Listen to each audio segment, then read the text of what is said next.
año el Señor me llevaba a reflexionar una palabra muy especial y quiero hacer aquí un pequeño resumen como devocional también, como introducción. Yo sé que todos en el mundo estamos viviendo momentos muy difíciles y creo que el llamado del Señor en medio de eso es a que como iglesia seamos reconstructores, seamos personas que podemos tener esa sensibilidad del Señor para en este proceso en el cual muchas personas han quedado afectadas, tanto económicamente, físicamente, pérdidas, y no solamente estoy hablando de dinero, sino también humanas, de trabajos, de empleos. Y creo que estamos llamados a eso. Ahora, yo sé que cuando pensamos en reconstruir, pues es más difícil, es más fácil construir que reconstruir porque reconstruir implica todo un proceso de quitar los escombros. Y cuando pues estamos reconstruyendo, siempre vamos a luchar con muchas cosas, ¿no? Por ejemplo, vamos a luchar con el pasado y siempre vamos a estar ahí pensando si el pasado fue bueno, pues lo que tuvimos algún día, ¿no? De lo que alguna vez fue, de lo que alguna vez fue nuestros recuerdos que nos hacen añorar. Y ese pasado a veces nos afecta porque recuerdo alguna vez que me invitaron a conocer el Parque de los Tubos y entonces yo fui con la expectativa de conocer cuál era el Parque Los Tubos y yo vi fue un parque muy normal, muy bonito, sí, había un kiosco en el centro y me dijeron, bueno, mira el Parque de los Tubos. Y yo dije, pero ¿cuáles tubos si no veo ningún tubo? Dijo, mira, sí, ahí están esos abuelitos en todo el centro. El uno habla que tuvo carros, el otro tuvo fincas, el otro tuvo familia y todo lo que tuvieron, pero hoy no tienen.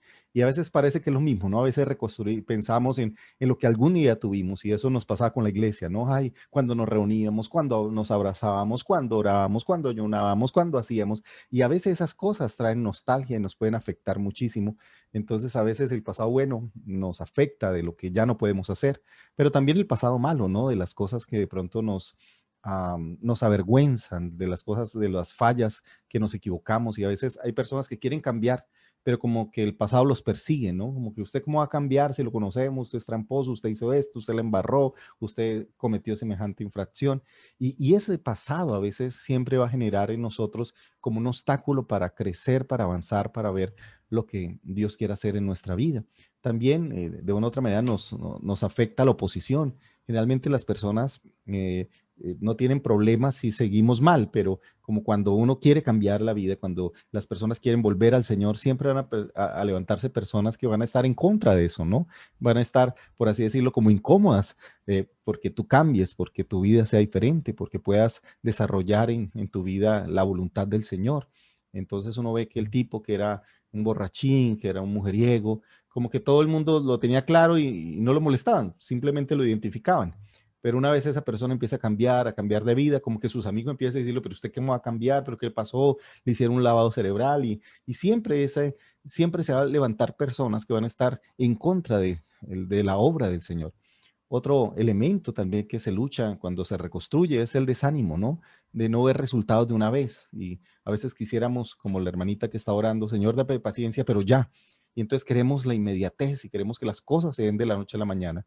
Y a veces eso nos cuesta. A veces cuando pensamos en la reconstrucción de nuestro país o de esta época, pues no va a ser algo de la noche a la mañana. No es que un día nos levantamos y ya todo estar bien y ya vamos a volver a tener los ingresos, ya vamos a estar recuperados totalmente. No, siempre será un proceso, pero siempre vamos a desear como el tema del sentimiento de emergencia, que necesitamos que las cosas se den ya y que se den de la manera más rápida.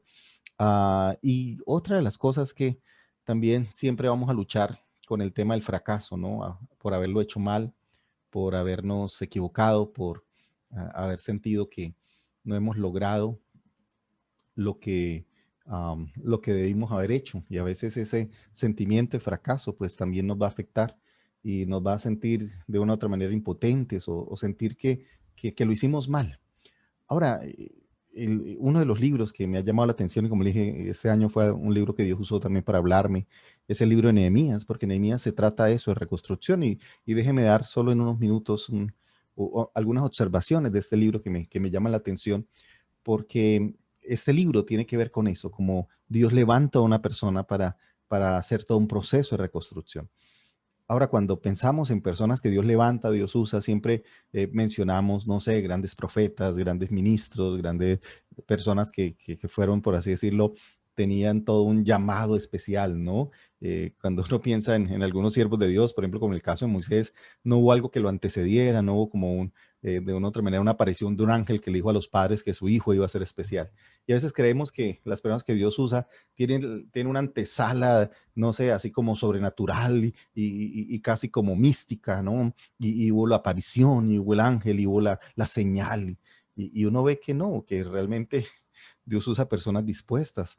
Y aquí vemos un hombre que está dispuesto a ser usado por Dios, que no venía de un linaje que uno diría que llamaba la atención. Sencillamente estaba haciendo un trabajo ahí sirviendo en el reino y lo único que hace es permitir que Dios obre. ¿Y cómo es que una persona que pasa del anonimato, que era uno más, era una persona casi que alejada del mismo Israel porque estaba ya involucrada en todo el exilio, que había vivido toda la vida en el exilio, que había nacido en el exilio, ¿cómo es que pasa de a ser alguien desconocido a ser uno de los personajes, por favor, de los cuales Dios ha usado por muchos años para ministrarlos? ¿Qué hizo esta persona para ser tan especial?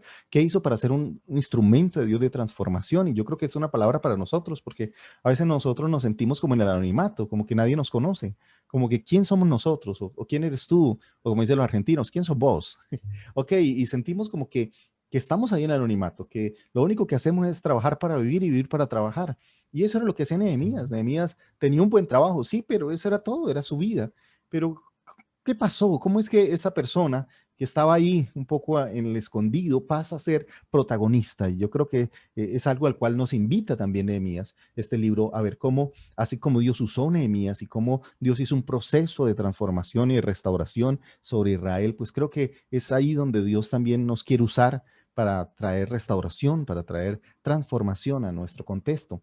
Y por eso déjame por lo menos pensar en algunas cosas. Y yo quiero que vayamos allá al libro de Nehemías, el capítulo 1, y uno ve cómo hay todo un contexto de lo que está pasando, un contexto de lo que están viviendo, ¿no? Y uno puede encontrar ahí en el capítulo 1 algunas palabras que me parece que es interesantes. Dice Nehemías 1:1. Estas son las palabras de Nehemías, hijo de Jacalías, en el Bet de Quisleu del año 20, estando yo en la ciudadela de Susa. Mira, ni siquiera estaba en Israel, ni siquiera estaba en el templo, no, estaba en el lugar donde él vivía y trabajaba. Dice, llegó Hanani, uno de mis hermanos, junto con algunos hombres de Judá. Entonces yo les pregunté por el resto de los judíos que se habían librado del destierro y por Jerusalén. O sea, él lo único diferente que hizo es que quiso enterarse de las personas que se habían quedado, esas personas que no fueron desterradas, sino que permanecieron, a pesar del exilio, permanecieron viviendo ahí en Jerusalén. Y la respuesta del hermano y las personas que han venido de Judá dijeron, los que se libraron del destierro, verso 3, y se quedaron en la provincia, están enfrentando, dice, una gran calamidad y humillación. La muralla de Jerusalén sigue derribada con sus fuerzas consumidas por el fuego. Oye, lo único que hace Nehemías es escuchar una noticia que es descriptiva de lo que estaba pasando, pero también una noticia muy real, una noticia donde el cual está escribiendo la situación de personas que simplemente él se entera por tercero. O sea, uno pensaría que Nehemías fue hasta allá, vio el dolor, vio los desastres y eso conmovió su corazón. No, los que, los que fueron trajeron la noticia. Así que quien se conmueve es alguien que ni siquiera lo ha visto. Es alguien que está lejos, es alguien que vive en un palacio, perdón, mire, él está viviendo en toda la comodidad. Y a veces uno diría, pero esta persona, ¿cómo puede llegar a identificarse con personas que de pronto ni conoce, que no está viendo? O sea, él está en el palacio y lo que ve es lujos, lo que ve es comodidad, lo que ve es el mejor alimento, lo que ve es el imperio de la época, lo que él está viendo es el poder, la opulencia.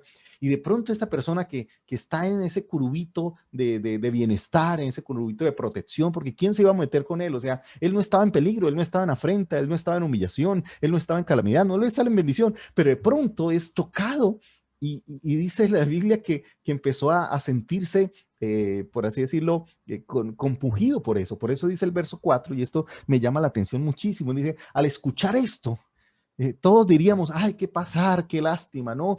Uy, no, qué tristeza, ¿no? Uy, terrible eso que está pasando, ¿no? Dice aquí, al escuchar esto, dice, me senté a llorar e hice duelo por algunos días, ayuné y oré al Dios del cielo. Wow, y esto yo creo que nos da a nosotros una lección grandísima, porque nosotros confundimos la misericordia con la lástima. y creemos que tener misericordia, que es una de las cosas que Dios nos invita a ser misericordiosos, y dice, bienaventurados los misericordiosos porque recibirán misericordia. Creemos que misericordia es sentir lástima.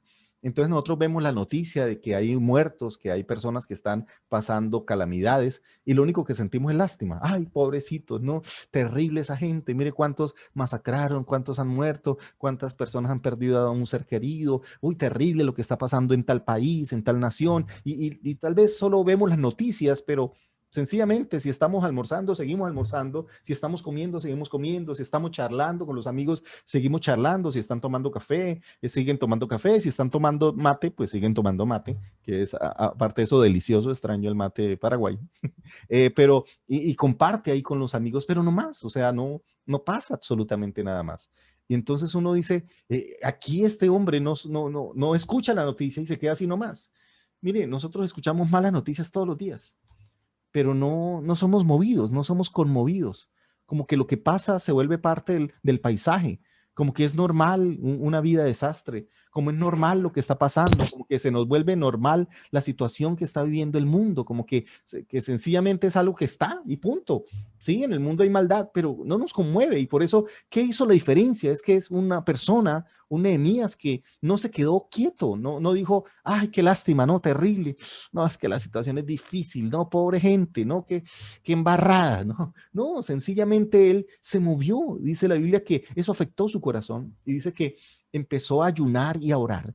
Y creo que lo que marca la diferencia es que es una persona que no solamente se entera, porque a todos nos gusta enterarnos y por eso estamos enterados por las noticias, por la radio, por la televisión, por la prensa, por las redes sociales, sino que se involucra en esa realidad y se involucra a través de la oración. Y yo creo que eso es lo único, hasta el momento él no ha viajado, hasta el momento él no ha hecho nada, simplemente lo único que hace es orar. Y yo creo que es lo que tú y yo podíamos hacer, pero para orar necesitamos una persona que se involucre. Y él empieza a orar. Ahora, no tengo el tiempo y esta no sería la clase y el devocional para explicar la oración porque es una oración hermosa, es una oración donde muestra la grandeza de Dios, es una oración donde también aún el Nehemías no solamente dice, eso es por los demás, no, él mismo se involucra, él mismo dice, hemos pecado, o sea, mire, es una oración de transformación, es una oración donde abre su corazón. Sí, y recuerda también las promesas de Dios. Y es una oración maravillosa que aquí no tendría tiempo de explicar. Pero muchas veces hemos pensado que esa oración que leemos en unos minutos, pues asimismo fue narrada o fue expresada por Nehemías. Pero si uno se pone a mirar, esa oración no fue de minutos, fue de meses. Posiblemente si uno hace un análisis riguroso, pensando en los meses en los cuales está escrito, porque Nehemías pone las fechas cuando escucha eso y después más adelante cuando el rey eh, o cuando el rey se da cuenta de lo que está pasando, y pasaron más o menos 8 meses. Así que esta fue una oración que se mantiene más o menos por un largo de tiempo de 8 meses.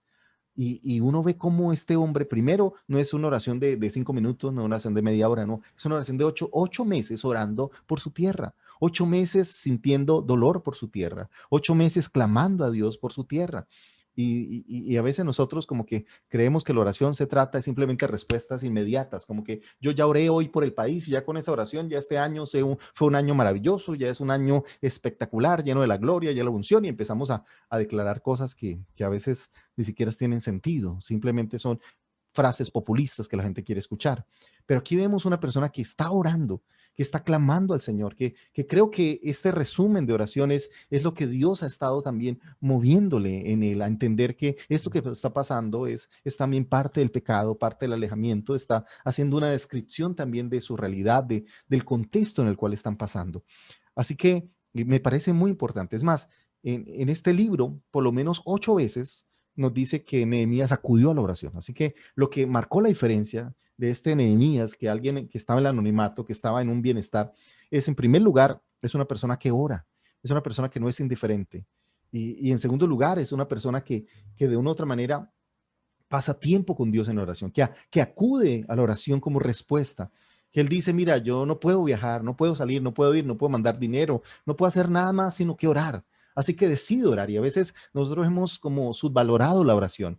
Y creemos que simplemente es eso que hacemos en la religiosidad de un culto, de un templo, de una, no sé, de un ayuno o de una vigilia, y creemos que ayuno es eso, lo que hacemos cuando nos reunimos. Pero aquí estamos hablando de alguien solitariamente que está orando, de alguien que está clamando al Señor, que no esperó el evento de la oración por el país, no esperó el evento de la oración por Jerusalén, no esperó que se unieran todas las iglesias y se hiciera una cadena radial para que todos nos unamos a orar al mismo tiempo.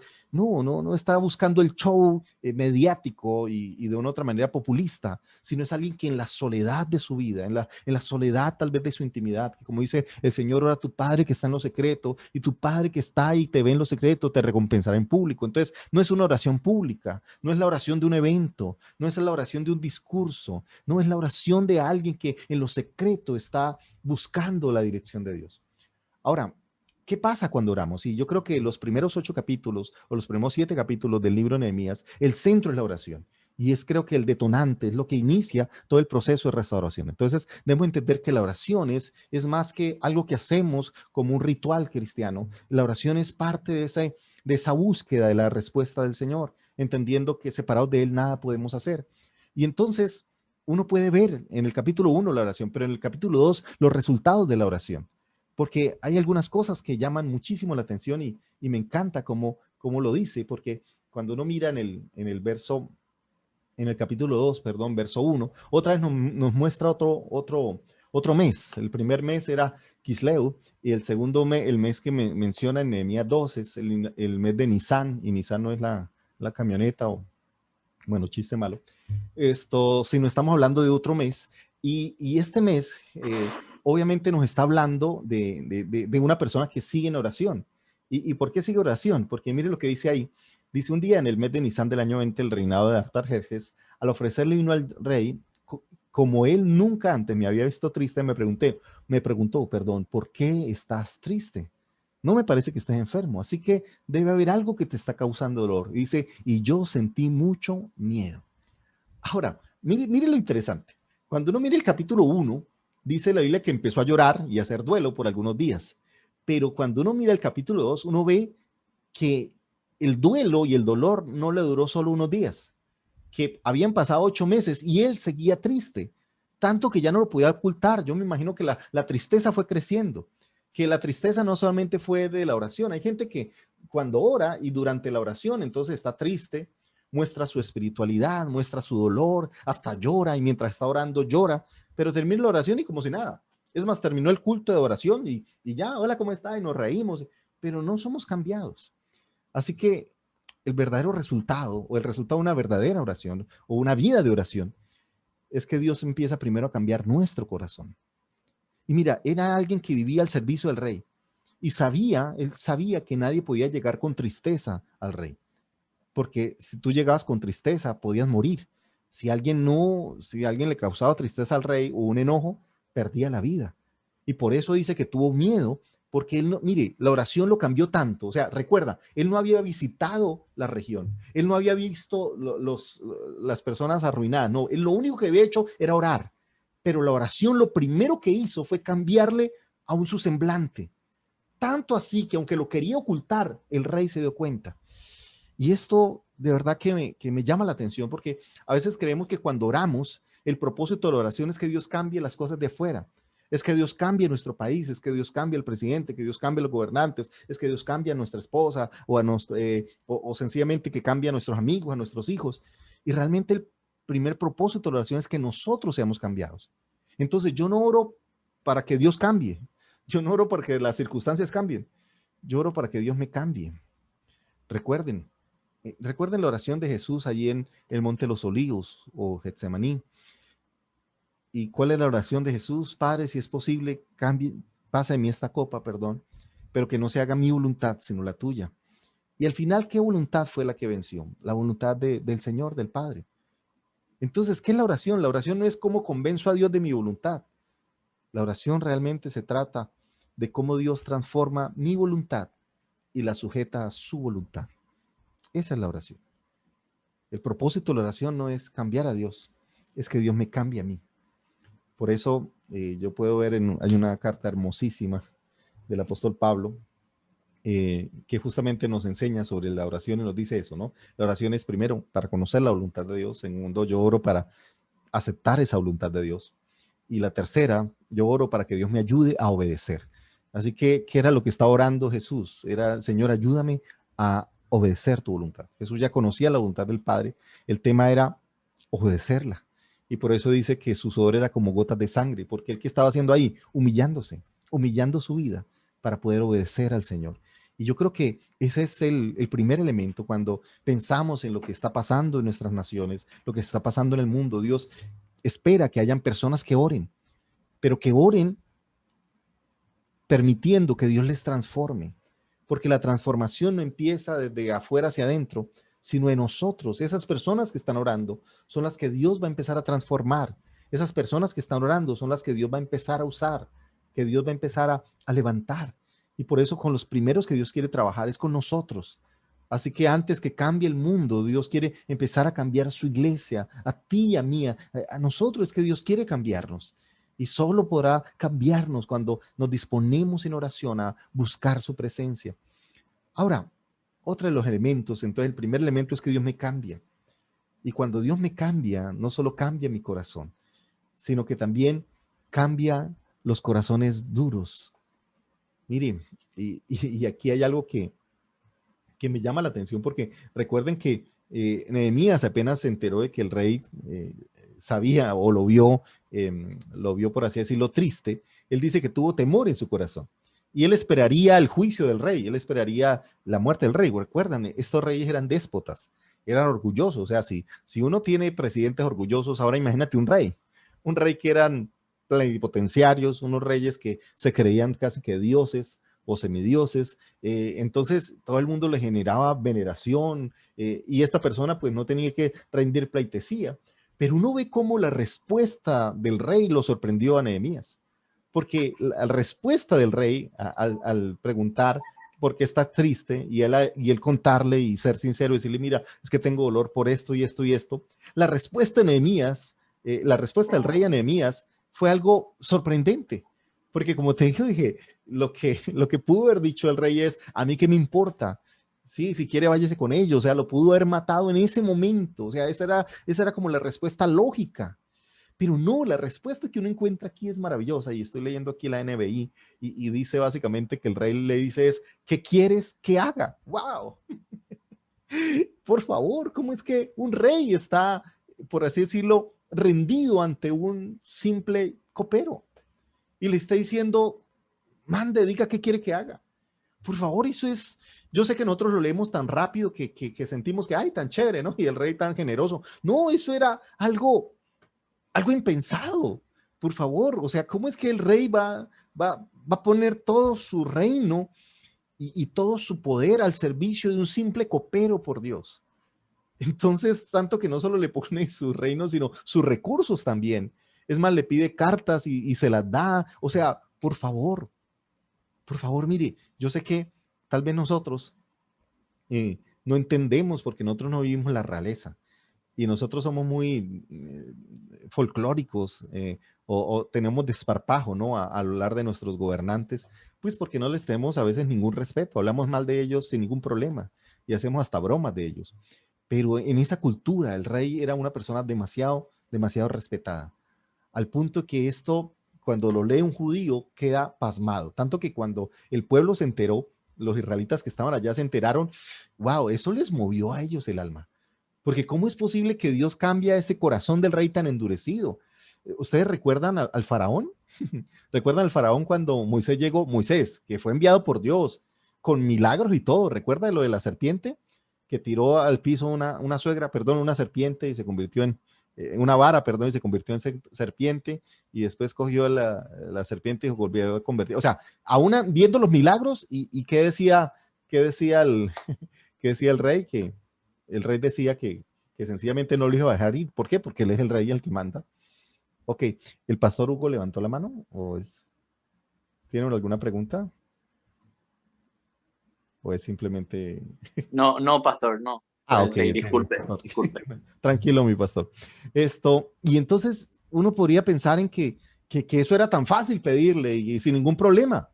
No, no, no, eso no era tan sencillo, eso no era como ir a la tienda y pedir un dulce o ir al supermercado y pedir, no sé, una harina o un azúcar o un utensilio. No, por favor, ante el rey, por Dios, mire, recuerdan que la misma reina Esther, cuando le fue a pedir al rey, tuvo que prepararse, tuvo que ayunar porque ella decía, por favor, yo no he sido llamada, eso no es cuestión de llegar allá. Y es más, lo primero que hace es ofrecerle una cena, después le ofrece otra cena. Entonces, lo que estamos hablando es que eso no era tan sencillo. Y uno ver este rey que ahora dice, ¿qué quiere que haga? Por favor, mira, tú no te imaginas el poder de la oración, pero el poder no de la oración estética o pública, sino el poder de la oración privada. Esa oración donde el Señor te dice, ahora tu Padre que te ve en lo secreto, y ese Padre que te ve en lo secreto te recompensará en público. Yo sé que a todos nos encantan las oraciones públicas, las oraciones de las redes sociales, pero creo que este es un ejemplo de alguien que ora en lo secreto y cómo Dios lo recompensa en lo público. Si todos aquí nos unimos en nuestro corazón, en nuestras casas, a tener esos tiempos de búsqueda con el Señor, vamos a ver esa gloria de Dios, ese Dios obrando de una manera sobrenatural y especial. Y cómo Dios va a tocar esos corazones duros, esos corazones que tú dirías, es imposible que esa persona, porque la conozco, yo conozco que son así, y vas a ver a Dios cambiando entonces el corazón de los que rodean. Entonces, tal vez tú estás quejándote por tu esposo, por tu esposa, por tus hijos, por tu jefe, por tu compañero, y como que no lo cambia nadie. Pues permite que en la oración Dios te cambie a ti. Y créame que cuando esa persona vea el cambio de Dios en ti, va a ser también tocada por el Señor a cambiar. Entonces, el primero que tiene que cambiar no es el presidente, no son los gobiernos, no es la sociedad. Los primeros que tenemos que cambiar somos nosotros. Y el cambio que la gente va a ver en nosotros va a inspirarlos a cambiar. Entonces Dios no solamente va a cambiar los corazones duros, sino también va a cambiar los corazones adoloridos, ¿no? Los corazones que de una u otra manera han estado también afectados. Y yo creo que eso también es algo, una palabra que nos llena mucho, porque a veces nosotros siempre pensamos en personas que están sufriendo, personas que de pronto están pasando momentos difíciles y cómo el Señor también los puede cambiar a ellos. Dice Nehemías 2:18, dice, entonces les conté cómo la bondadosa mano de Dios había estado conmigo y le relaté lo que el rey me había dicho. Por eso dice, al oír esto que exclamaron, manos a la obra y unieron la acción a la palabra. Mire, ¿recuerdan cómo definió los amigos o el hermano de Nehemías y la gente que iba con él, cómo los describió, ¿no? Recuerden, los que están allá, dice, están enfrentando una gran calamidad y humillación. O sea, eran personas que estaban pasándola mal y estaban humillados. Y estaban humillados por 70 años humillados, 70 años en una situación deplorable. O sea, ¿qué iba a salir de eso? Nada. Pero de pronto, no solamente la oración cambia a Nehemías, cambia al rey, sino que transforma a estas personas que estaban humilladas, estas personas que se sentían poca cosa y ahora se convierten en los constructores, se convierten en soldados, se convierten en instrumentos. Y me encanta como dice al final, y unieron la acción a la palabra. ¡Wow! Yo creo que eso es lo lindo, es que Dios vino para salvarnos. Así como Dios transforma un pueblo afligido, amegrantado, atemorizado, lleno de miedo, lleno de temores, y los transforma en un pueblo unido, valiente, que ahora se enfrenta y a la oposición y que asume el reto de reconstruir la muralla. Yo creo que ese es el llamado de Dios. Entonces, el primer elemento de la transformación de Dios, en primer lugar, es la oración. Necesitamos entender la oración como Dios la entiende de transformación. Ahora, los 7 primeros capítulos nos habla de la oración, pero a partir del capítulo 8 hay algo que me llama la atención, porque dice en el verso 1 del capítulo 8 de Nehemías, dice, y se juntó todo el pueblo como un solo hombre, ¿no? Ya recuerden, eso es lo que hace la oración nos une. Recuerden que estaban todos un poco dispersos, atemorizados, pero ahora están unidos, ahora están enfocados y ahora se unen como un solo hombre. Dice en la plaza que está delante de la puerta de las aguas. Recuerden, antes no había puertas, así que no había lugares de negocio ni exposición, estaban muy mal. Dice, y dijeron a Esdras, porque ahora sí había puertas, dice, que el escriba que trajese el libro de la ley de Moisés, la cual Jehová había dado a Israel. Y esto es interesante porque no solamente están, por así decirlo, unidos, sino que ahora están diciendo, mire, lo que necesitamos, listo, luego de la oración necesitamos es escuchar la palabra. Y por eso su petición no fue, bueno, nombre capitanes, nombre esto, o vamos a tener burocracia y nombremos nuevos departamentos o nuevos estados. No, lo que a ellos les interesaba es escuchar la palabra de Dios. Y yo creo que aquí es donde uno puede ver cómo ellos están entendiendo que necesitaban la palabra de Dios en su vida, que necesitaban esa palabra, ese alimento, porque como la misma Biblia se define, ella es el pan, ¿no? Que da vida. Ella es la lámpara a nuestros pies, ella es la lumbrera a nuestro camino y por eso necesitamos esas palabras de vida. Entonces, si hay algo que nos hace falta en nuestro contexto es la palabra de Dios. A veces estamos llenos de emociones, de superficialidad y yo sé que nos encantan las emociones porque las emociones son hermosas y porque de una u otra manera, pues, las disfrutamos muchísimo. Pero yo creo que el Señor nos invita a que podamos venir al Señor y decir, Señor, necesitamos tu palabra. Pero le decía, los 7 primeros capítulos se enfocan en la oración y los otros se enfocan en la palabra de Dios. Y por eso uno lo ve todo el pueblo unido simplemente para escuchar. Ahora, no solamente unido, ¿sí? Para escuchar la palabra del Señor, sino también muy, pero muy dispuesto. Porque uno ve que estaban tan dispuestos, dice el verso 3, y leyó el libro delante de la plaza, delante de la puerta de las aguas, desde el alba, o sea, de muy temprano hasta el mediodía, o sea, estamos hablando de 6 horas. Y todos de pie, o sea, ni siquiera estaban ahí, por así decirlo, sentados, cómodos. No, me imagino ahí en la puerta parados, escuchando la palabra, dice, en presencia de hombres, de mujeres y todos los que podían entender. Dice, y los oídos de todo el pueblo estaban, ¿qué? Atentos al libro de la ley. Wow. Wow, yo creo que aquí uno puede ver un pueblo que tiene hambre de Dios, hambre de la palabra de Dios. Y mire, yo creo que a veces nosotros creemos que lo que la gente necesita es entretenimiento, no, lo que necesita la gente es la palabra, porque yo creo que esa es la tarea, por ejemplo, nosotros como pastores, alguna vez les decía que generalmente el nombre pastor no tiene nada que ver con la oveja, deberíamos entonces ser ovejeros, que el nombre pastor tiene que ver con la palabra pasto, porque es eso, esa es nuestra tarea de proveer pasto, y así como Jesús que se hizo pasto por nosotros, y él como buen pastor, eso es lo que nos vino a traer el pasto. Y yo creo que ahí es donde necesitamos aprender a que escuchar la voz de Dios es tan importante, tan trascendental en nuestra vida. Y por eso uno los ve ahí unidos, tanto que empezaron a alabar el nombre del Señor y a poder decirle, Señor, estamos dispuestos a escuchar tu palabra. Pero hay otra cosa que me encanta, y es que no solamente estaban escuchando la palabra de Dios, sino que dice el verso 8, dice, y leían en el libro de la ley de Dios claramente, dice, y ponían el sentido de modo que entendiesen la lectura. Y esto me parece interesante porque no solamente vemos que están leyendo la palabra, sino están explicando la palabra. Es más, el verso 9 vuelve y repite esa idea, dice, y Nehemías el gobernador y Esdras el sacerdote, escriba, y los levitas que hacían entender al pueblo. Y dijeron al pueblo, día santo es a Jehová, no entristezcan ni lloré, porque todo el pueblo lloraba oyendo las palabras de la ley.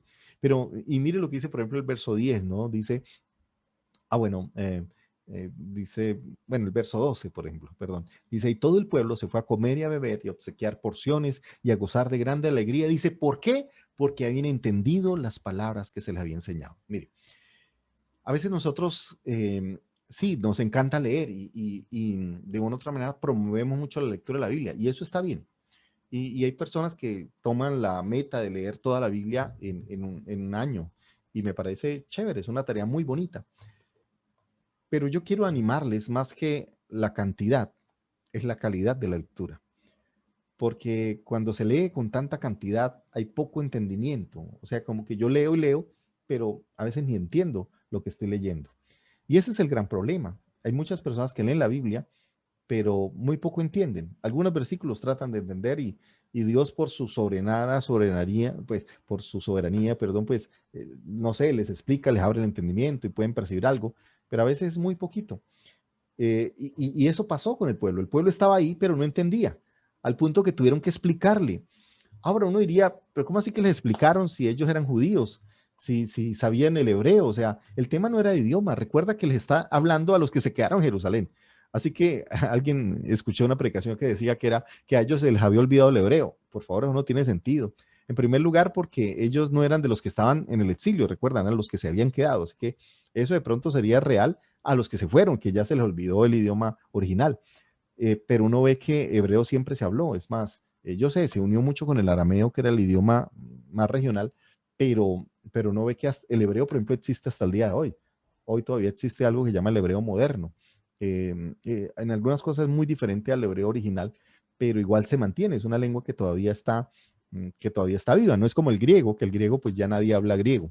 Pero el hebreo sí todavía digamos que es una lengua que se mantiene.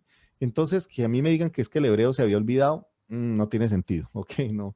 Creo que el tema es que perdemos el entendimiento. Yo les había puesto hace 8 días el ejemplo de explicar que deberíamos revivir la hora gaviria. Y mira cómo algo que pasó en menos de 30 años, como para los que no estuvieron en esa época, pues no tienen ni idea qué significa. Lo mismo pasa cuando pasan 70 años, pues ellos no van a entender el proceso, no van a entender lo que eso significaba. Y por eso necesitamos saber que la Biblia pues no fue escrita anoche, ni fue escrita la semana pasada. Y yo puedo leerla, y yo no sé si recuerdan en el tema de Felipe con el etíope, que el etíope estaba leyendo un rollo de la Biblia, y él estaba leyendo, pero se le acerca a Felipe y le pregunta, ¿entiendes lo que lees? ¿Y qué responde él? ¿No? ¿Qué responde el etíope? Y mire, el etíope era alguien muy estudiado, alguien que sabía leer, alguien muy juicioso, pero aún así le dice, ¿y cómo voy a entender si no hay nadie que me explique? Y yo creo que aquí es donde necesitamos entender que no solo basta la lectura, sino se necesita también el entendimiento de esa palabra. Y a veces nosotros no, como que menospreciamos el estudio de la palabra porque creemos que simplemente es leer por leer. Y yo creo que este es el la primera versículo, pero dentro de 8 días, en el devocional de dentro de 8 días, espero que no lo pierdan, vamos a hablar de alguien que también usa la exégesis y les va a gustar mucho. Espero que no lo pierdan. Bueno, no se lo pueden perder porque están en clase. Pero aquí uno ve cómo Nehemías y Esdras están explicando junto con los levitas. O sea, no solo están leyendo, sino están explicando a las personas lo que significa. Y creo que esa es nuestra tarea, no solamente de leer, sino ayudarles a entender eso que están leyendo. Que esas palabras que están leyendo podamos entenderlas. Es más, me ha pasado muchas veces cuando predico un pasaje muy conocido y me dice, pastor, yo nunca lo había leído así, nunca lo había entendido así. Yo le decía, es eso, porque no solamente es conocer el pasaje, sino entenderlo, profundizarlo, es poder llegar a mirarlo no solo desde el punto de vista superficial, sino poder entenderlo desde el contexto de lo que significa, todo el aprendizaje, toda la esencia que podemos descubrir en medio de él. Entonces, por eso uno ve aquí a un Esdras explicando. Ahora, pero ¿cómo es que Esdras pudo explicar? Y para entender lo que Esdras hizo, y me parece muy especial, pues yo quiero que vayamos al libro de Esdras precisamente, donde él nos habla un poquitico de qué era lo que había hecho para prepararse y poder ahora estar aquí explicando. Y yo creo que eso es como tan importante porque a veces nosotros nos podemos quedar simplemente con por así decirlo, con leerlo, pero necesitamos también estudiarlo.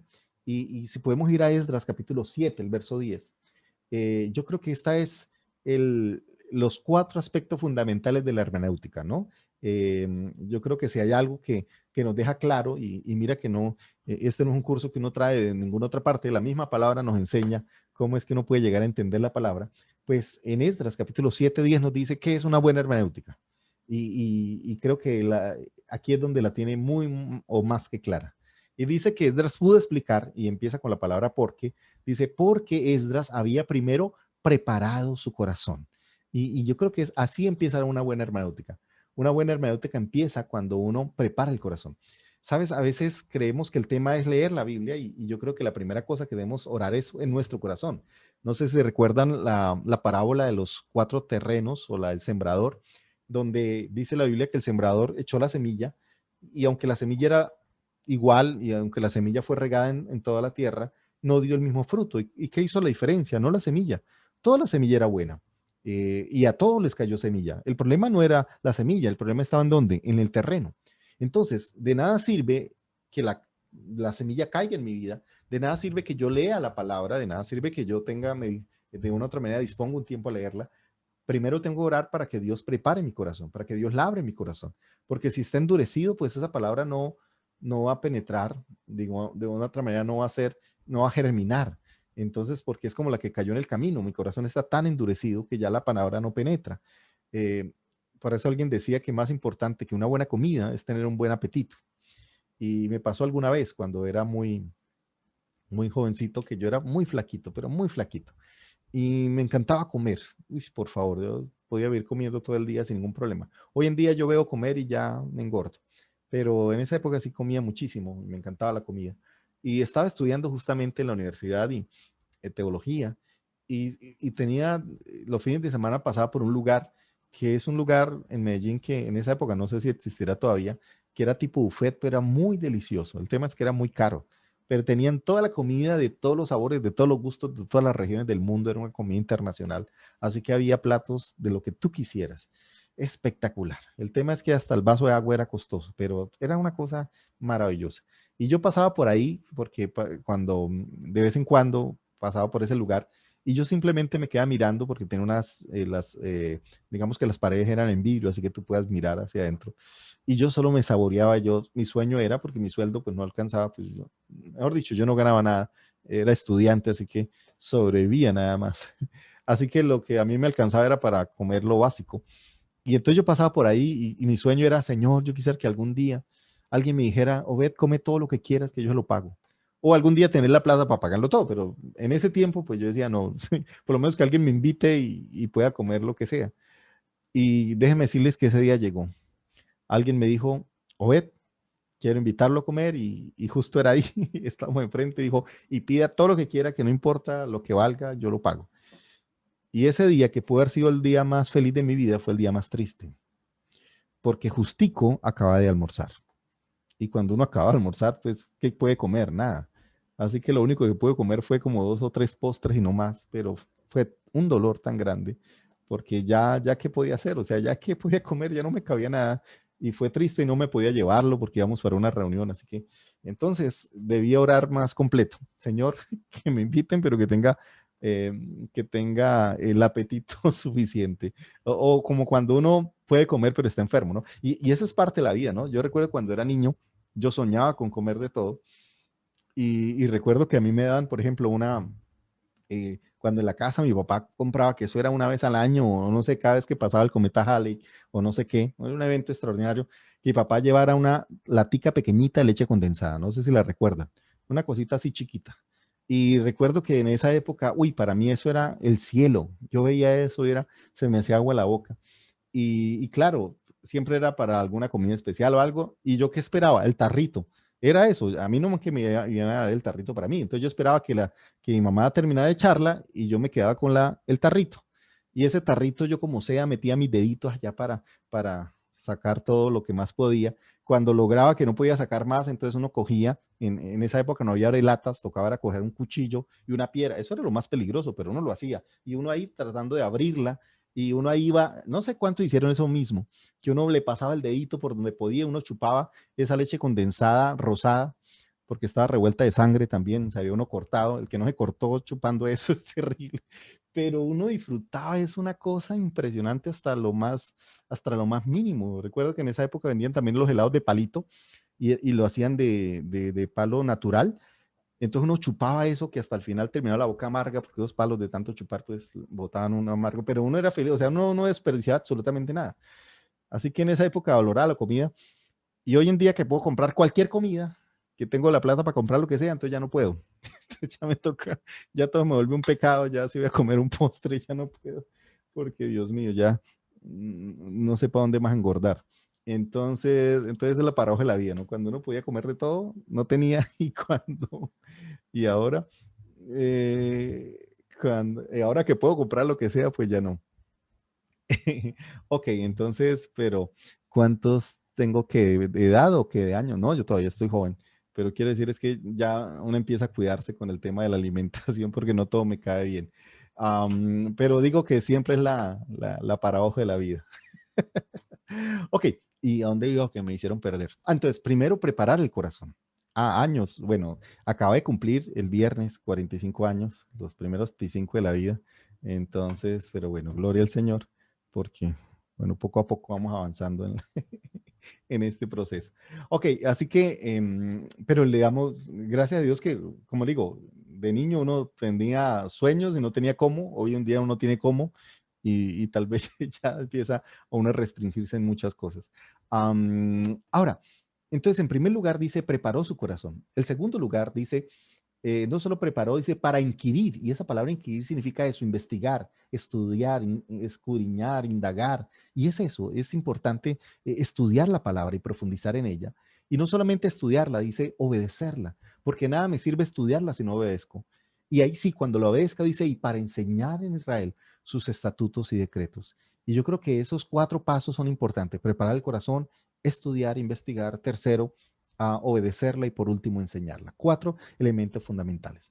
Ahora, esto es importante siempre en la palabra, porque si yo no tengo en cuenta el contexto, pues voy a traer una mala interpretación de la palabra. Y quiero poner un ejemplo muy sencillo. Yo sé que todos conocemos muchos pasajes en la Biblia que a veces son complicados y que a veces poco predicamos. Y a veces no predicamos porque parecen un poco confusos. Y entonces escogemos los de siempre porque son más fáciles de predicar, pero toda la palabra de Dios es hermosa.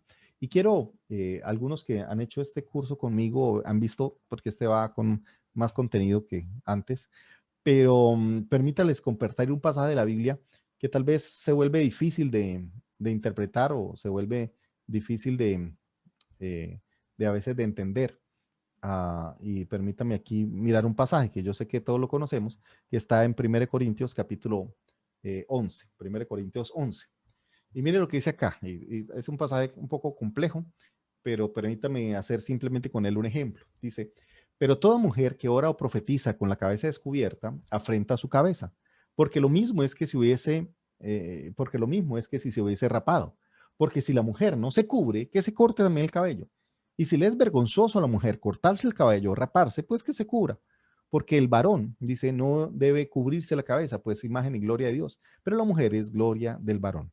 Juzgad vosotros mismos, ¿es propio que la mujer ore a Dios sin cubrirse la cabeza? Ok, este es un pasaje. La pregunta es, ¿qué hacemos con él? ¿Sí? ¿Cómo lo predicamos? Yo no sé cuántos de los que están aquí han predicado este pasaje, si en estos días han predicado este sermón, el sermón de cubrirse la cabeza. Yo sé que es un pasaje que no, generalmente no predicamos, así como cuando hablamos de la hora de la mujer no habla en público o algo así. Y más bien lo utilizamos mal y hablamos que la Biblia es machista o algo así. Y yo le digo, la Biblia no es machista para nada, les puedo demostrar que no lo es, pero la cultura sí, ¿ok? Pero ¿cómo hacemos con este pasaje? En primer lugar, a veces hemos tenido varias aproximaciones. La primera es espiritualizarlo o alegorizarlo.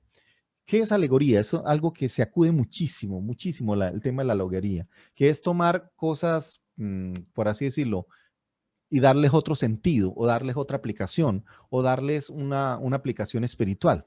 Entonces, por ejemplo, cuando nos habla acerca de la mujer que debe cubrirse la cabeza con el velo y que debe tener ese velo, entonces lo espiritualizamos. Y lo que estamos hablando es, mira, entonces la Biblia nos está hablando de que toda mujer debe tener el velo. ¿Pero cuál velo? El velo del amor, el velo del gozo, el velo de la paciencia, el velo de la humildad. Y así como una mujer no solo tiene un velo, sino tiene muchos velos, pues esos velos debe tenerlos pues, según la necesidad. Y bueno, y es una predicación muy bonita, pero no tiene nada que ver con el texto. Porque es cierto, obviamente nos debemos vestir de santidad, obviamente nos debemos vestir de amor, pero el texto no está hablando de eso. Entonces, yo lo que estoy tomando el sentido y cambiándole sentido a lo que dice la Biblia. La otra vez escuchaba una predicación de alguien que hablaba acerca de la multiplicación de los panes y no lo que dijo Maduro, y decía que los 5 panes que alimentan al pueblo, y yo, ¿cuáles panes? Entonces dijo, primero el pan de la oración, segundo el pan de la palabra, tercero el pan del ayuno, y habló de los 5 panes. Ahora, es una palabra muy bonita, no muy agradable, genial, pero no es una violación al texto, porque el texto no quiere decir eso. Es más, esa persona que predicó de eso, quisiera que escuchara alguna vez acerca de lo que habló alguien de ese mismo texto, pero lo habló acerca de las 5 panes que nos acercan a Dios. Y él hablaba el primero, el pan del cristianismo, que el cristianismo era simplemente un pan más. El otro pan, el pan del islamismo, el pan del Hare Krishna, y empezó a montar hasta el pan del humanismo. Y uno diría, eso está violando el texto, Jesús no quiso decir eso, pero ¿con qué argumento yo digo eso? Si yo prediqué alguna vez que eso se refería al pan de la palabra, al pan de la oración, al pan de esto, pues lo mismo hace otro y alegoriza de acuerdo a su manera. El problema de la alegorización es que no hay límites, es que de una otra manera, como que no, que ¿cómo defines que esto sí se puede y lo otro no se puede? O sea, ¿cómo entender? ¿Sí? Si yo alegorizo, ¿cómo le voy a decir a los demás que no alegoricen? ¿Dónde está el patrón? ¿Dónde está el límite? Entonces, si yo respeto la palabra, pues ¿cómo le voy a decir a otra persona que la respete? Entonces, lo primero que yo tengo que entender es que yo tengo que respetarla. Ahora, la Biblia usa alegorías, claro que sí, pero son los de la palabra. Y debo decir cuándo es una alegoría y cuándo es algo que no es que la Biblia lo diga, pero yo quiero darme esa atribución o tomar esa imagen o esa ilustración. Entonces hay que tener cuidado con eso porque lo primero que tengo que hacer es respetar el texto. Y una vez que lo respete, bueno, ya voy a tener un mejor acercamiento a él, un mejor uso de la palabra de Dios. Entonces recuerde que uno de los principios, yo no sé si todos alcanzaron a ver el video de Hermenéutica 1 de YouTube, por favor, les invito para que lo vea. Vamos a hablar de que justo lo que dice la palabra es que, o lo que nos invita a Dios es que usemos bien la palabra de verdad. Y vamos a ver cómo Satanás también usa la Biblia, pero la usa incorrectamente. Por eso es importante ver el video de YouTube sobre hermenéutica, que tiene que ver con eso, cómo Satanás usó mal la palabra. Y es eso. Entonces, tener cuidado con la palabra, que la palabra debe ser pura, que no debe adulterarla, ¿sí? Que dice, no sea que sea hallado mentiroso. Entonces, por favor, que al final no tengamos que pasar la vergüenza de haber usado o mal usado la palabra del Señor. Entonces, una es alegorizarla o espiritualizarla. La otra opción es literalizarla. Entonces, ¿qué es literalizarla? Por ejemplo, hay una misión aquí en Colombia donde las hermanas efectivamente pues la literalizaron. Se colocan velo en la cabeza. Entonces, todas las hermanas van al culto con el velo. Y cuando termina el culto, pues se le quitan. Ahora, eso no tiene ningún sentido, pero según ellas están haciéndolo porque el apóstol Pablo dice que toda mujer que ora y que va a la iglesia, pues tiene que ponerse el velo. Entonces se quedan y lo literalizan. Ahora, ¿quién tiene la razón? Ninguna de las dos. O la otra opción es ignorarlo, es decir, este pasaje no es para nosotros, entonces lo borramos, entonces nunca predicamos de él y cuando llegamos a ese texto, pues lo saltamos o predicamos de otra cosa o decimos, bueno, ahí dice eso, pero sencillamente lo ignoramos y ahí con eso no nos metemos en problemas, ni lo espiritualizamos, ni lo literalizamos, sencillamente lo ignoramos. Ahora hay otra cuarta opción y la cuarta opción es algo que quiero mostrarles y esto es muy sencillo y vamos a entender que la Biblia tiene dos horizontes. ¿Y cuáles son los dos horizontes? El primero es la época bíblica y el siglo XXI, o sea, la época que estamos ahora. Entonces, yo de entender que la Biblia fue escrita en un contexto histórico, fue escrita en un contexto literario, escrita en un contexto geográfico. Y para eso es importante entender que ese contexto no es el mismo mío. O sea, la Biblia no fue escrita en español, no fue escrita en Colombia, ni en Paraguay, ni en Costa Rica, ni en Argentina, ni en Perú, ni en Bolivia. Fue escrita en Corinto, o sea, ni siquiera fue en Israel, en Corinto. Entonces, yo tengo que entender qué entendieron ellos primero. Entonces, yo no puedo traer el versículo y pasarlo así, de una manera como tomarlo y simplemente llegar hasta allá. Por ejemplo, aquí nosotros en los oyentes, yo sé que tengo problemas cuando enseño con otros países, es porque a veces una palabra aquí significa una cosa y allá en ese país puede significar otra. Es más, muchas veces me ha pasado que yo digo una palabra que en mi país no es nada malo, pero allá en ese país es una grosería, es una mala palabra. Y por eso siempre que voy a otro país les pido perdón. Yo les digo, mira, yo no conozco la cultura, no conozco la idiosincrasia de esta nación y hay expresiones y hay, por así decirlo, hasta dichos que en mi país son normales, que son totalmente sanos, pero en que otra nación están pervertidos, o sea, es una grosería al punto de que, pastor, usted está acá y ¿qué está diciendo? O sea, mire cómo el cambiar de región, solo por cambiar aquí, y eso que aquí todos en Latinoamérica hablamos español, pero el hecho que todos hablemos español no significa que entendamos lo mismo, no significa que de una otra manera nuestras culturas sean la misma. Y uno puede poner muchos ejemplos. Yo sé que aquí están pastores que están de Paraguay, de Costa Rica, y van a entender que eso es cierto, o sea que tenemos expresiones distintas y sentidos distintos a las palabras. Entonces, cuando hablamos acerca de, cuando hablamos acerca de la palabra, podemos entender que ella tiene un contexto geográfico. Entonces, ¿cómo yo hago para tomar un texto y traerlo a esta época? Entonces, yo no sé si ya les llegó el material, si no les ha llegado el material, escriban esto en un papelito y cuando les llegue, que puede ser esta noche o mañana, ustedes van a escribir eso en los cuadritos que están ahí en blanco. Entonces, lo primero que tengo que hacer es lo primero que tengo que mirar es qué dice el texto. Esto es lo primero. Entonces, lo primero es que yo tengo que leer bien lo que está diciendo. Porque si yo no tengo una buena lectura o un buen entendimiento de qué está diciendo, entonces yo no voy a interpretar bien. Yo pregunto, este texto que estamos leyendo, ¿qué está diciendo? ¿Cuáles son las palabras exactas? ¿Me está hablando de un velo, por así decirlo, metafórico? ¿Es una metáfora? ¿Es una poesía? ¿Sí? ¿Es eso? No, es un discurso, es una carta. ¿Y qué está diciendo? Está diciendo que la mujer debe usar velo, punto. No me está diciendo de una emoción. A veces el apóstol Pablo se usa la alegoría de la ropa. Por ejemplo, en Colosenses, el apóstol Pablo dice vestido de amor, vestido de paz, vestido de humildad, vestido de mansedumbre. A veces el apóstol Pablo usa esas figuras literarias, pero aquí no. Aquí el apóstol Pablo sencillamente está hablando acerca del velo, o sea, sencillamente está diciendo, mira, estamos hablando de un velo físico, una tela, por así decirlo, una tela semitransparente, es un velo. Así que no es nada, por así decirlo, figurado, no es nada poético, sino es un asunto literal. ¿Ok? Está claro eso. Entonces, primero, ¿qué dice? Hay que leerlo bien que está diciendo. Lo segundo que debemos mirar es, bueno, ¿qué significado tuvo para esa época el texto? No para nosotros en este momento, porque como les dijo, lo que significa para un lugar no significa necesariamente para nosotros. Entonces, si nosotros, por ejemplo, vamos a mirar a una expresión, tenemos que mirar qué significaba en ese país, qué sentido tiene allá, antes de llegar a entenderlo. Como yo le dije, hay frases, hay palabras que, por ejemplo, en Argentina significa una cosa y en Colombia significan otra totalmente opuesta.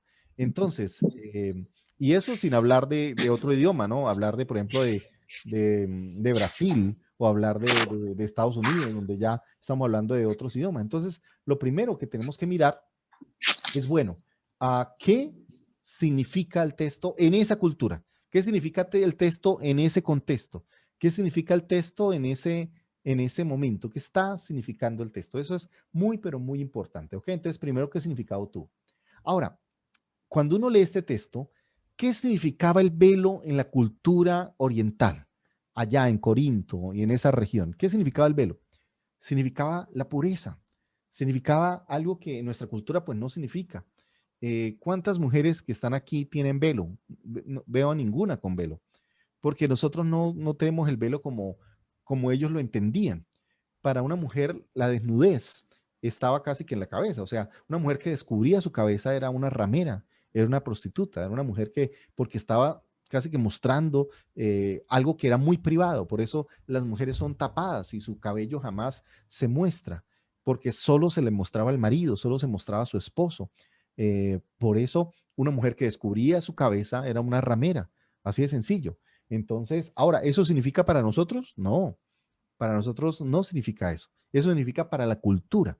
Mire, hay un ejemplo muy sencillo de lo que es Judá y Tamar. ¿Recuerdan? Tamar era la esposa del hijo de Judá y entonces esta mujer estaba preocupada porque su esposo murió y el esposo murió y no le dejó descendencia. Entonces alguien tenía que dejarle descendencia, si no ella quedaba desprotegida. Entonces lo que decide es, por ley, había que darle al segundo hijo para que le diera una descendencia. Solo que este segundo hijo pues era orgulloso, era ambicioso y dijo, yo no voy a hacerle un hijo a esta mujer que vaya a dar la herencia. O sea, yo no le voy a hacer el favor. Entonces cada vez que estaba con ella, dice la Biblia que él prefería no terminar el acto. ¿Y qué hizo el Señor? Pues lo mató, así de sencillo. Entonces, Judá, preocupado que ya era una viuda negra, que ya había matado 2 hijos, no mentiras, pues no lo había matado, pero se había muerto con ella, 2 hijos, pues dijo, no le voy a dar el tercero, ¿no? Esta mujer, mejor dicho, ¿qué tendrá? Entonces decide dejarla ahí y ella empezó a preocuparse que empezaron a pasar los años y ya estaba perdiendo el tiempo para poder dar a luz. Así que si ella dejaba pasar más tiempo, quedaba sin hijos y al quedar sin hijos, totalmente desprotegida. Y lo que decide hacer es que se pone en el camino por donde pasaba Judá y lo único que hizo fue descubrirse la cabeza. Mire, Judá no la conoció. O sea, Judá no se dio cuenta que era ella. Judá sencillamente apenas la ve con la cabeza descubierta, le dice, ¿cuánto vale? Eso es todo. O sea, fue lo único que le dijo, no más, no le dijo otra cosa. Y entonces, y lo otro que le dijo fue, qué pena, pero no traje plata, se me quedó la cartera. Ay, ¿me acepta tarjeta? Ok, no mentiras, pero bueno, en ese momento dijo, qué pena que no tengo cómo pagar. O sea, por favor. Y ella le dice, no, no, no se preocupe, no me pague ahora, está bien, yo le hago el crédito, solo déjeme su cinturón y su bastón, no más, de resto no se preocupe. Y dice la Biblia que estuvo con ella, después pasó el tiempo y pues sencillamente Judá mandó el pago, pero cuando llegó pues no había mujer, dijo, la que se hace ahí, la que tiene ahí su servicio, dice, no, aquí no se hace ninguna mujer, dijo, y no hay nadie, dijo, ay, pues, tan chistoso. Entonces me imagino que él se quedó ahí como con la duda.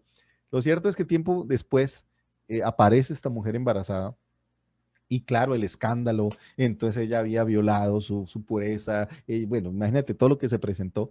Y ella lo único que dice, si quieres le digo quién es el papá, el dueño de este cinturoncito y este bastoncito. Y en ese momento, pues Jehová dice, no, esta mujer es más honesta que yo debía haberle dado a mi hijo y no lo hice. Así que de una u otra manera, y lo curioso es que ella está en la genealogía de Jesús, ¿no? Aparece como una de las que están ahí en ese proceso y como ese acto fue un acto que bueno, que aún Dios la redime de una u otra manera. Entonces, pero mira, la única diferencia fue que se descubrió su cabeza. Es solo para poner un ejemplo de lo que era en la cultura.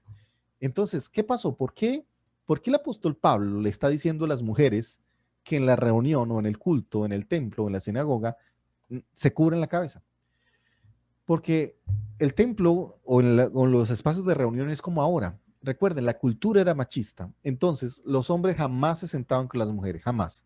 Si tú vas a una sinagoga judía, las sinagogas son lugares donde los hombres están en el salón principal y las mujeres generalmente están en un salón al lado, en un salón que está dividido, puede ser por una pared con huequitos para que ellos puedan escuchar o están en la parte de atrás, o sea, pero nunca están en el mismo salón.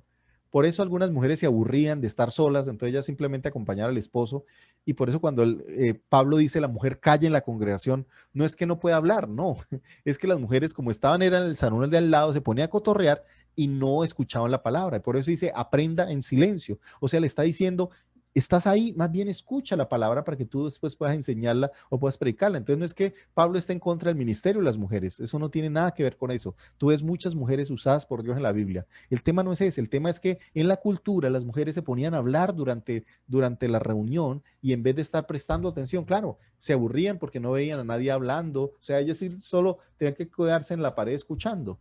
Entonces les decía, más bien aprende en silencio para que puedas recibir lo que Dios tiene que dar. O sea, esa palabra, lo que Pablo está diciendo, y me parece que es revolucionario, no es solo para los hombres, es para ti también. Así que no es que él esté rechazando el ministerio de las mujeres, todo lo contrario, le está diciendo a las mujeres, es que esa palabra no es para los hombres, esa palabra también es para ti. Ahora, uno diría, si las mujeres hubiesen estado en el salón, pues sencillo, no tendrían que hacer ruido porque estarían escuchando. Solo que muchas mujeres creían que la palabra es solo para los hombres, que ellas simplemente estaban allí era como acompañándolos. Y Pablo les dice, no, esa palabra no solo es para ellos, es para ustedes también.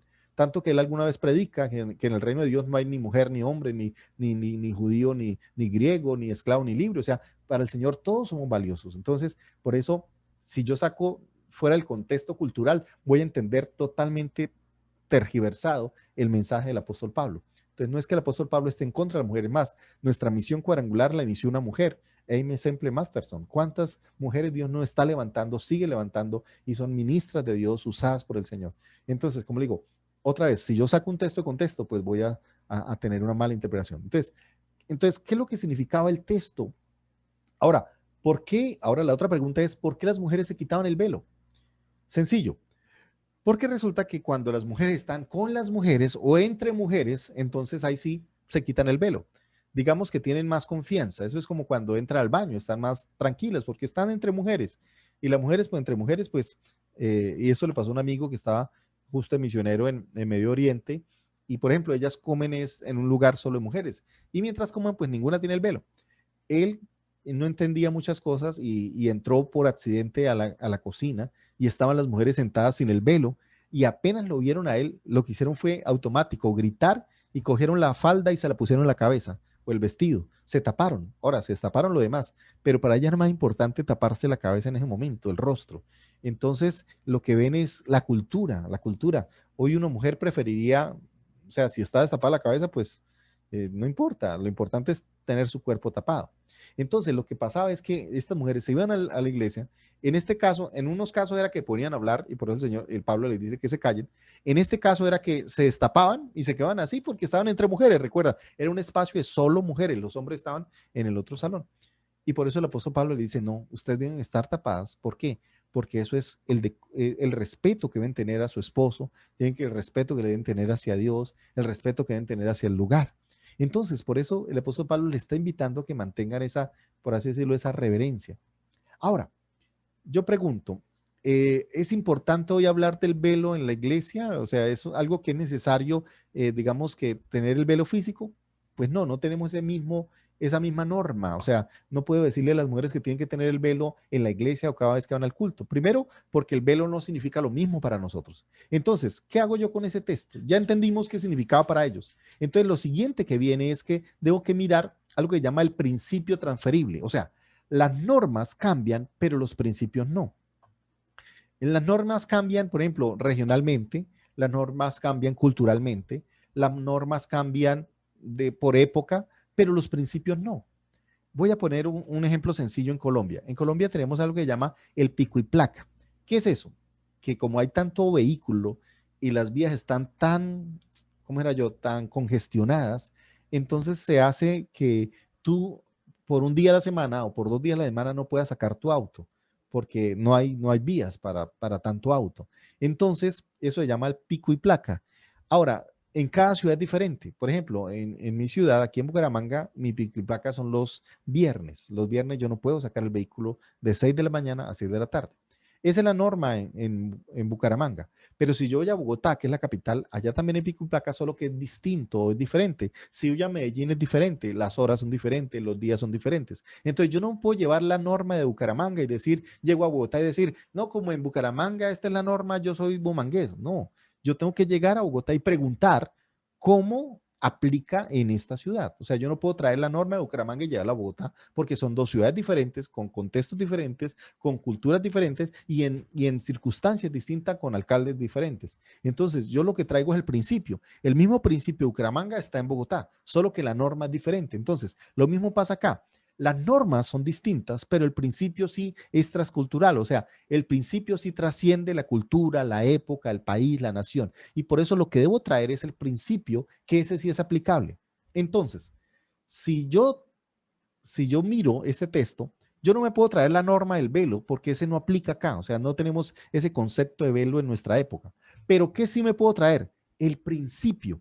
¿Y cuál es el principio que sí puedo traer? ¿Qué es lo que, qué es lo que es importante en esa época? ¿Qué es importante en esta época? Y la palabra importante, clave aquí es, el principio que yo puedo sacar es el decoro. Claro, el apóstol Pablo lo que está hablando es acerca de mantener el decoro. Mira, nos está hablando de ropa y lo que está diciendo es que hay ropa decorosa e indecorosa. El velo recuerda que es vestimenta y él lo que está diciendo es tú no tienes por qué destapar algo que simplemente es para tu esposo. Y lo mismo hoy en día. Hoy en día hablamos de ropa indecorosa, ropa que es exhibicionista, ropa que busca mostrar el cuerpo más allá de la cuenta. Y uno diría, mire, ese cuerpo, ¿quieres mostrarlo? Pues muéstralo a tu esposo todo lo que quieras y que se alegren los dos y se me descubran los dos, pero no tienes por qué descubrir a gente que no tiene por qué enterarse de esa manera y ver tu cuerpo de esa manera. Y por eso hoy en día sí es importante, porque estamos en un mundo muy exhibicionista, en un mundo donde se demuestra demasiado el cuerpo, en un mundo donde de una otra manera las mujeres buscan mostrar más de la cuenta. Y yo recuerdo aquí hay ciudades donde es muy difícil porque digamos que muchas personas o muchas mujeres pues buscan las operaciones quirúrgicas, buscan mostrar su cuerpo más de la cuenta. Yo recuerdo haber estado hace años en una ciudad aquí en Medellín, en una iglesia muy grande, y siempre que estaba ministrando, adorando, tenía que hacerlo con los ojos cerrados, porque es tanta exhibición de una manera tan a veces exagerada y a veces un poco como grotesca, que por favor, yo cerraba los ojos no por espiritualidad, sino por evitar mirar más de la cuenta o mirar que mis ojos se fueran contaminados. O sea, es complicado. Entonces casi que hoy diría, hermana, por favor, vístete. O sea, tienes que respetar a tu esposo, tienes que respetar respétate a ti misma, porque tú eres templo del Espíritu Santo. Pero hoy estamos en un mundo que exhibe. Es más, está de moda el sexting, está de moda el desnudo, está de moda el descubrir, ¿no? Y uno ve que en la Biblia lo que Dios hace es cubrir, cubre la desnudez. Lo primero que Dios hizo cuando el hombre y la mujer pecaron fue cubrir su desnudez. Y por eso uno ve un Dios que cubre, pero estamos en un mundo que descubre, en un mundo que busca destapar, en un mundo que busca que tú te destapes cada día más, ¿no? Como la canción de la competencia, destápate, ¿ok? Y es eso, mostrando tanta morbosidad, sexualidad. Y creo que sí es importante hoy hablar del decoro, porque si hay ropa decorosa y ropa indecorosa. Hay cosas que por así decirlo, y no estamos hablando del tipo de la ropa, porque eso cambia. No, no, como le digo, no es traer una norma, no es decir, es que las mujeres tienen que usar tal tipo de ropa. No, no, no, mire, cualquiera que sea, hay decorosa e indecorosa. Hay blusas decorosas y hay blusas indecorosas. Hay faldas, hay pantalones decorosos y pantalones indecorosos. Entonces, lo que está hablando es del decoro, no, no tanto de la norma, no tanto de cómo, cuál es el tipo de ropa que tienes que vestir, hasta dónde debe ser el tamaño de la falda, porque aquí hay iglesias que son así, tan exageradas que generalmente están ahí trayendo entonces un legalismo y trayendo que tiene que tener la falda larga, el pelo largo, la lengua larga, bueno, todo, y que eso supuestamente es santidad. No, estamos hablando, la santidad es mucho más que eso, es más, en el otro curso que vamos a ver el otro mes que va en la Torá, vamos a entender lo que significa la santidad, pero desde el punto de vista de la ley de Dios, de cómo, qué es lo que realmente significa la santidad del punto de la Biblia, porque hemos confundido la santidad con legalismo, hemos confundido la santidad con normas, y la santidad es mucho más allá que esto, y a veces no hemos entendido lo que la palabra del Señor dice acerca de la santidad y cuando nos invita a ser santos porque Él es santo. Entonces, sí es importante entender el decoro, pero no porque se vuelva una norma. O sea, el decoro no es una norma, el decoro es un principio de vida. El decoro es una actitud, el decoro es, por así decirlo, es una vivencia, es como yo me muestro, como, cuál es el principio de vida. Si yo me he visto para exhibirme o si yo me he visto primero y qué bueno que una mujer o un hombre estén bien elegantes, bien vestidos, o sea, está bien, pero que te vistas eso, no, no para exhibirte, sino para sencillamente sentirte a gusto, pero sentirte a gusto con ese respeto que debes tener. Entonces, creo que el principio del decoro sí es importante, porque hoy en día es supremamente importante hablar de esto en la cultura de nuestra iglesia. Entonces, el decoro es un principio que podemos transferir y ahora sí podemos aplicarlo a nuestro contexto, a nuestra cultura, a nuestro entorno, a nuestra iglesia, a nuestra sociedad. Como les decía, una sociedad que se ha vuelto exhibicionista, no solo de mujeres, sino de hombres también. Una mujer perdón, una cultura donde tal vez busca exhibir más el cuerpo de la mujer y uno lo ve en esa morbosidad y en esa aún falta de respeto con el mismo valor de la mujer, porque la han vuelto un objeto sexual, un objeto de pasión, un objeto de deseo, y es mucho más que eso. Es una mujer que es una sierva de Dios, que es un instrumento de Dios, y es mucho más que sencillamente algo que exhibir o que mostrar. Entonces, por eso, yo creo que este pasaje es un pasaje que sí es muy claro y muy relevante para nosotros, para nuestras culturas, para donde estamos, ¿no? Que entendamos cómo el Señor nos invita.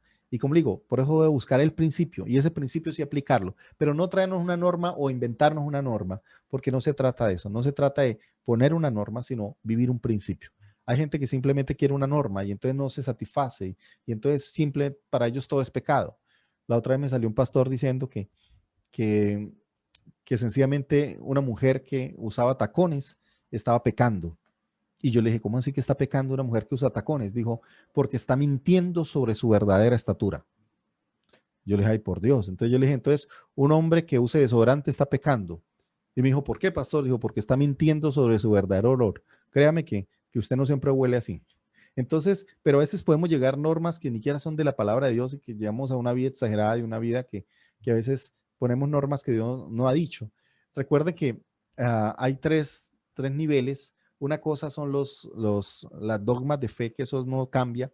Otra cosa son las doctrinas, que hay diferentes tipos de doctrinas. Por ejemplo, está calvinista, perdón, arminiana, bueno, wesleyana. Hay varias doctrinas, ¿no? Está la doctrina cuadrangular. Hay también algo que se llama las opiniones, que son lo que está detrás. Y las opiniones son esas, pues yo opino esto, yo opino aquello, yo opino que la mujer debe ser esto, o yo opino que el hombre, pero esas son opiniones. Yo no puedo poner mis opiniones como doctrina, ni puedo poner mis opiniones como un dogma, no, son opiniones, sencillo. Y como decía el apóstol Pablo, si para alguien comer carne es pecado, porque esa carne venían de los lugares de adoración a los ídolos, pues no la comas. Pero si tú no tienes ningún problema, pues son opiniones. ¿Sí me voy a entender? Lo que pasa es que yo debo cuidar la fe de mi hermano. Entonces dice, si al comer carne, tú ves que tu hermano, que de pronto no come carne, dice Pablo define como un débil en la fe, pues entonces no la comas, no porque sea pecado, sino porque en la opinión de tu hermano sí está mal. Entonces tú tienes que cuidar el corazón de tu hermano, tienes que cuidar la fe de tu hermano y tienes que cuidar el hecho de que tu hermano quiera agradar al Señor y de pronto va a sentirse afectado, ofendido con esa actitud que tú tomes. Entonces debo tener en cuenta o debo tener cuidado con las opiniones y no volver mis opiniones dogmas de fe, ¿ok? Y por último, entonces ahora sí, debo, después de mirar qué significado tiene, ahora sí cómo lo puedo aplicar a mi vida y aplicarlo a mi iglesia. ¿Ok? Entonces, quiero parar aquí un momentico antes de avanzar y sin mirar si alguien tiene una pregunta, por favor. Hasta aquí, ¿alguien tiene alguna pregunta? Qué pena que he hablado mucho, como un lorito, pero Pastor, Dios lo bendiga. ¿Cómo bien, estás? bien, bien. Bendiciones. Bueno, Pastor, no tanto es una pregunta, sino dice, cuando empieza la carta a los Corintios, en el capítulo 1, versículo 2, Ajá. dice de la siguiente manera.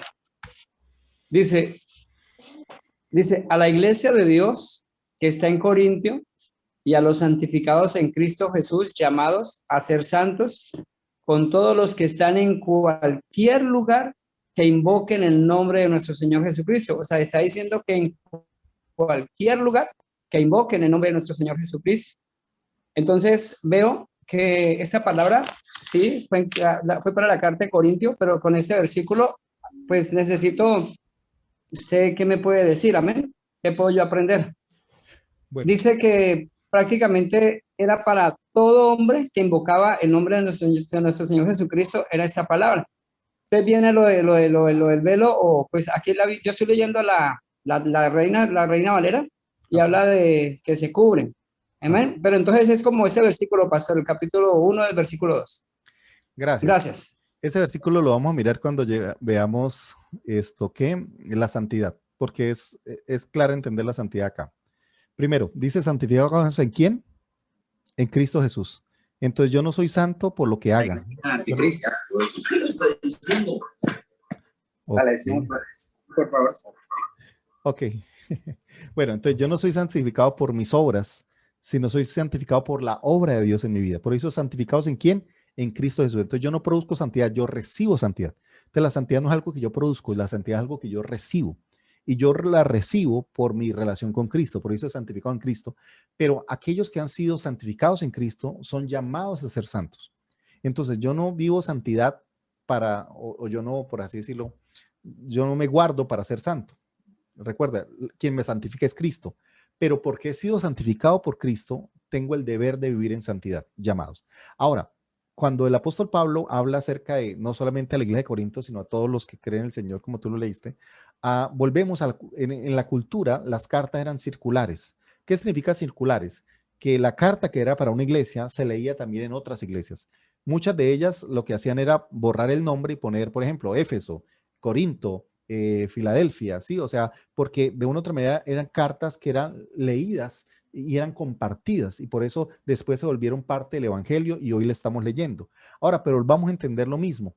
El hecho de que es más, es una palabra que igual tiene relevancia aún hasta para nosotros y la seguimos estudiando. Pero volvamos a lo que yo le estaba hablando. El hecho de que el apóstol Pablo la haya dado para todas las iglesias y para todos los que procesan su fe en Jesucristo y creen en el Señor, no significa que vamos a tener la misma cultura en esta época. Volvemos a lo mismo.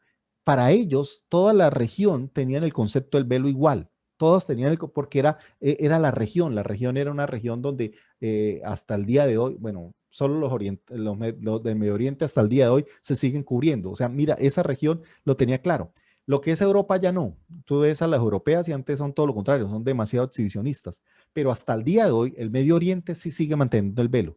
Hasta el día de hoy. Pero la otra cultura sí cambió y ha cambiado muchísimo. Todo lo que es la parte de Europa es totalmente, antes yo creo que el mensaje, si Pablo estuviera ahí ahora, pues lo acomodaría a nuestra región y es la tarea que nosotros hacemos. Entonces, yo debo entender que sí, fue una época que fue escrita en esa época, en la época de la iglesia de Corinto, para toda la región. Y ese problema no solamente era un problema de Corinto, era un problema de todas esas regiones, donde no había ese respeto o ese decoro que el apóstol Pablo está apuntando. Entonces debemos entender la cultura y la época, ¿sí? La cultura y la época de esa región. Por ejemplo, yo estoy hablando del decoro aquí en toda América Latina.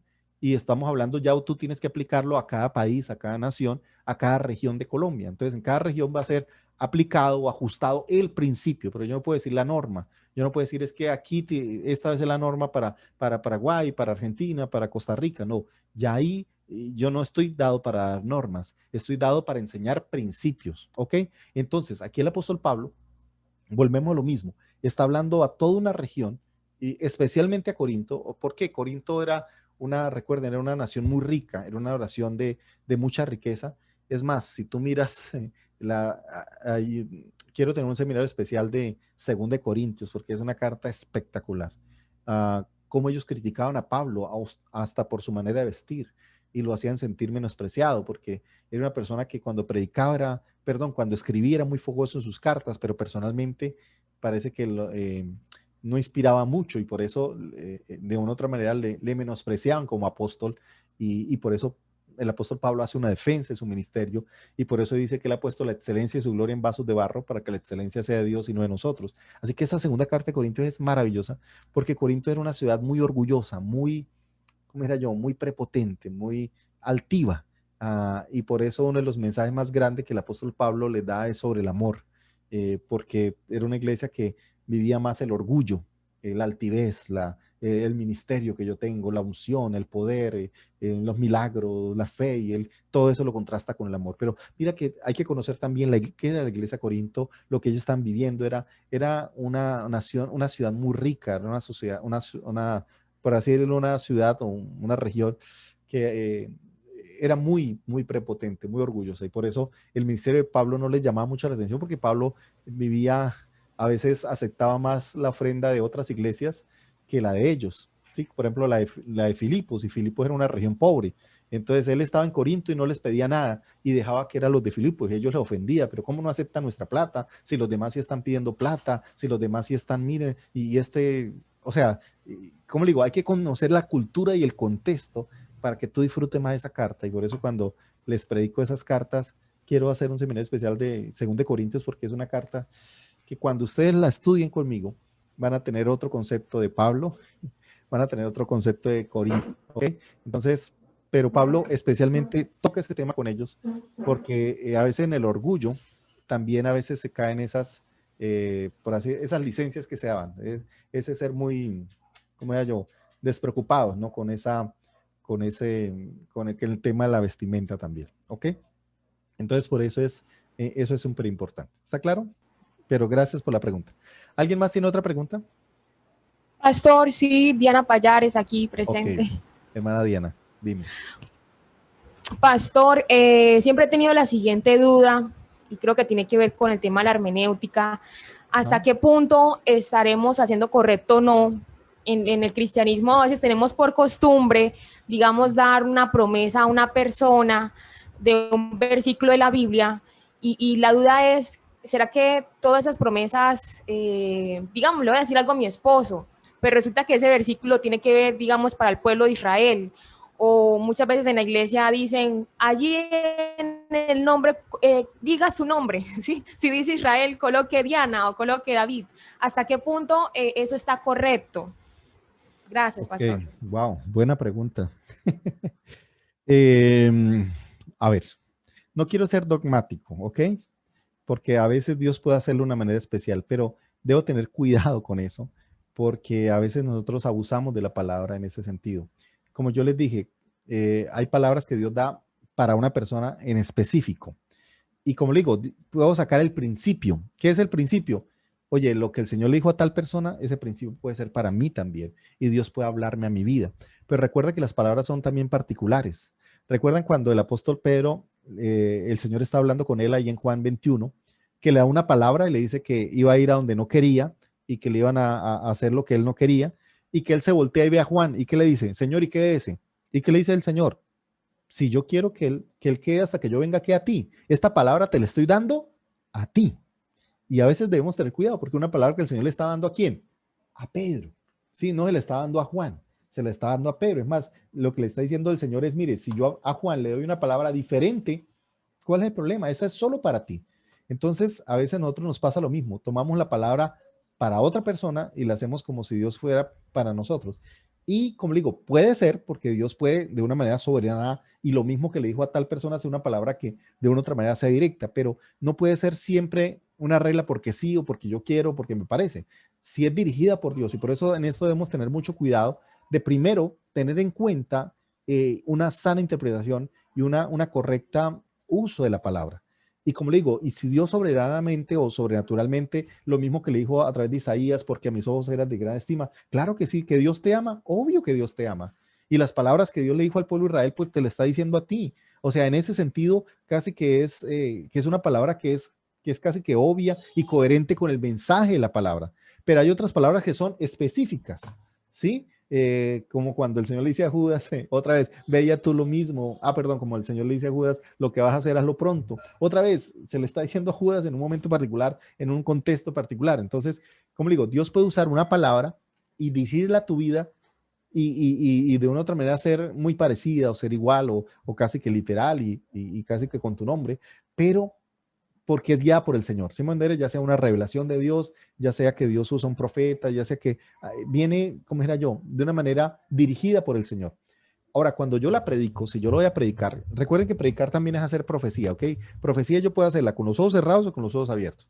Profecía es predicar la palabra. Por eso Pablo decía que cuando alguien profetiza, creo que me cayó la señal, cuando alguien profetiza, dice, juzguen la profecía. ¿Qué significa eso?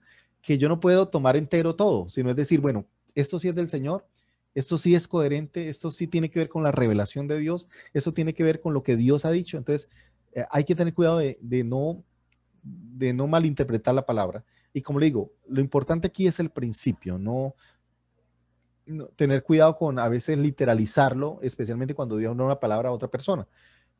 Voy a poner un ejemplo. Dios le dice a Pedro, boga mar adentro y tire la red para pescar. Entonces yo tomo la palabra y ponga su nombre. Entonces váyase aquí a la playa y vaya en la lancha y tire la red. Y usted la tiró y no sacó nada. Porque fue una palabra para Pedro en ese momento. Ahora, ¿que Dios lo puede hacer para ti en este momento? Claro que sí. Pero tiene que ser una palabra de Dios, no una palabra de mis emociones, no una palabra de la manipulación, no una palabra porque yo quiero que pase ahora y porque yo lo digo. No, si Dios lo dice, sí, y es válido. Pero si yo lo digo, no, o sea, volvemos a lo mismo. Dios respalda es su palabra, no mis palabras. Y yo debo tener cuidado de no tentar a Dios. Recuerda que fue lo que hizo Satanás. Tírate porque escrito está. ¿Y eso qué se llama? Tentar al Señor. Cuando yo uso la palabra para manipular a Dios. Si Dios lo dijo, sí. Pero si yo soy el que lo estoy diciendo porque me interesa y porque quiero llamar la atención y porque imagínate tirarse del pináculo del templo ahí, donde el templo era lo más alto de la ciudad, era el centro de la ciudad, era lo que todo el mundo veía, pues que iba a traer sobre Jesús fama, iba a traer reconocimiento, iba a traer gloria. Y es lo que le estaba diciendo Satanás, como que, oye, ¿para qué? Te puedo hacer famoso de la noche a la mañana, mire, te puedo hacer que tengas muchos seguidores, que te invite todo el mundo, mire, eso es solo que te tires y usa la palabra, ahí está escrito, entonces tírate. ¿Y qué le dice Jesús? No tentarás al Señor tu Dios. Entonces ten cuidado con no manipular la palabra, porque a veces en vez de usarla estás tentando a Dios y estás casi que diciendo al Señor, es que tú tienes que hablar porque tú dijiste. ¿Y qué te va a decir el Señor? No, eso se lo dije fue a Ciro, eso se lo dijo fue a Isaías, o sea, hay que tener cuidado. Pero que Dios puede usarlo, claro, pero asegúrate que es Dios el que lo está usando. Entonces, cuando yo no estoy seguro y simplemente estoy estudiando la palabra, sencillamente, ¿por qué más bien no la interpretas? ¿Por qué no más bien no haces este curso y tomas esa profecía hermosísima y sacas todos los principios? Mire, una materia que vamos a ver aquí es profetas. Ay, esos profetas son hermosísimos, por Dios. Pero cuando tú le quitas la manipulación y la extraes y la estudias, tú vas a ver que es más delicioso estudiarla que manipularla. Cuando tú la estudias y profundizas en ella, sacas mucho más riqueza, sacas mucho más contenido, sacas mucha más bendición a tu vida que sencillamente decir ponle tu nombre y vas a verlo. Es más, yo hice un seminario sobre, ejemplo, Isaías y esas profecías son espectaculares, pero otra vez respetando su contexto, respetando lo que el Señor está diciendo, y tú sales mucho más edificado porque entendiste la palabra. Entendiste cuál fue el principio, entendiste a qué es lo que Dios está mostrando de él, qué está mostrando de su voluntad, qué está mostrando de su corazón, y que tú puedas conocer el corazón de Dios, porque Dios cuando habla también está mostrando de su corazón, y tú puedes ser edificado de una manera espectacular. Entonces, por eso te decía, hay más riqueza cuando tú la estudias que cuando tú la manipules. Cuando tú la manipulas, la estás desperdiciando. Es como cuando alguien que no sabe cocinar toma los mejores ingredientes y los daña. O sea, no sabe, hay que tener cuidado en los pescados, en los mariscos, por favor. Por eso un buen cocinero es el que le saca el provecho de la mejor manera. A veces con los mismos productos que yo tengo, hacen comidas deliciosas. Entonces, por eso es eso, la palabra es una delicia. Y es una delicia cuando yo la estudio, cuando la examino, cuando yo degusto todo su sabor, ¿ok? Eso me parece mucho más hermoso. Pero gracias por la pregunta, ¿ok? ¿Alguien más? ¿Pregunta? Pastor. Sí. Pastor, bueno, es algo que me llamó la atención sobre lo que dijiste, sí señor, sobre lo que dijiste de Pablo. Según como entendí, Pablo se vestía de una forma sencilla. Sí, o sea, porque en Corintios eran como, o sea, de esos, por decir algo, si lo traemos al tiempo de ahorita, que tenían que ir a predicar con saco, corbata y todo el cuento. Entonces, pues interpretando y analizando la forma como predicaba Pablo, no hay necesidad entonces de todo ese decoro, ¿no? Siempre y cuando la palabra se explique de una forma adecuada y que pues la persona tenga como la unción, ¿no? Sí. Entonces sí. Pienso que la persona no necesariamente tiene que ir como de ropas tan suntuosas y tan elegantes, ¿no? O sea, puede vestirse de una forma sencilla y igual la palabra es dada. Que lo que se refleje sea la palabra y no nosotros, ¿ok? Porque a veces nos llevamos nosotros la gloria, ¿no? Y hay que mostrar los relojes caros, las cadenas, la ostentosidad, y nos quedamos en eso, ¿no? Admirando la figura y usar zapatos, mejor dicho, Ferragamo, y entonces, bueno, y todo ese montón de ¿cómo era yo? De ostentosidad para mostrar la bendición, no, al que mostrar es a Dios, no a nosotros. Pero, ¿cómo le digo? Pero es que cuando estudiamos esa carta, ¿sí? Porque ahorita usted me van a quedar preguntas, ¿y dónde dice eso? No tengo aquí tiempo porque me toca estudiar la carta, pero van a ver los detalles. Lo que pasa es que no solo están criticando eso, sino la elocuencia. Resulta que en esa época había unos oradores como hoy. Hoy hay unos predicadores fogosos que usted, desde cuando dicen amén o hola, uy, usted queda, como dice aquí una actriz, Amparo Grisales, me dice, o sea, que tiene una capacidad de hablar y es lo que no tenía Pablo. Yo pensé que él era un orador así igual, pero no, parece que él hablaba muy sencillo, muy reposado, era más maestro, era más... Y entonces ellos le criticaban eso, que no era tan fogoso como los otros, como Apolos, como otros predicadores, y por eso le están diciendo, pero porque ellos sí hablan de esa manera como tan elocuente y Pablo es demasiado... O sea que en sus cartas él se ve muy elocuente, se ve como muy firme, duro, casi que recuerden que alguna vez regañó a Pedro, o sea, como muy, ¿cómo era yo? No sé, como una manera impresionante, pero en persona no, en persona era más sencillo, era más pausado, y eso les llamaba la atención porque ellos preferían a los predicadores fogosos o a los predicadores que... Entonces, pero eso lo van a ver en la carta.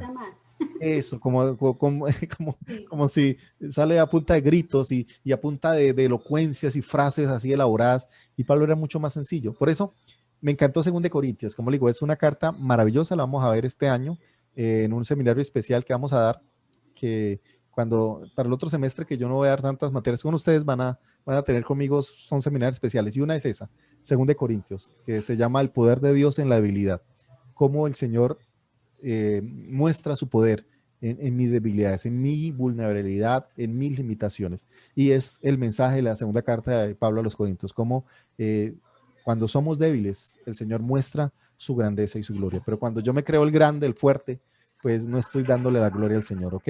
Entonces, ahora, no está malo vestirse bien, ¿ok? No está malo ahora, ay, el hermano ahora se puso unos ferragamos terrible, está pecando. No, volvemos a lo mismo, no podemos volver, es una norma, que entonces yo tengo que pasar allá con la camisa rota, no, hermano, si Dios te da la mejor ropa, úsala, ¿sí me entender? Si Dios te da la mejor manera de estar vestido, gloria al Señor, o sea, tampoco es que espiritualicemos la pobreza o espiritualicemos la mediocridad, por favor, no. Lo que estoy diciendo es que eso no significa unción, o eso no es ahí donde está la gracia y la gloria de Dios. O sea, pero si alguien lo puede usar, gloria, yo quisiera vestir así. El tema no es que quisiera, el tema es que no puedo, pero bueno, gloria al Señor, y tener un buen reloj, un buen auto, pues no pasa nada. O sea, yo siempre he dicho, el orgullo no está en las cosas, sino en las personas. Hay personas muy pobres, orgullosas, y hay gente con mucho dinero que la he conocido y con un corazón tan humilde, tan sencillo. Entonces, volvemos a lo mismo, recordar nuestra fragilidad, nuestra humildad, nuestra dependencia a Dios. Pero entonces no hay ningún problema si tú tienes o no, pero que no creas que eso es lo que muestra el éxito de un ministerio, no es en cómo viste, sino en quién eres, en lo usado que eres por Dios, ¿ok?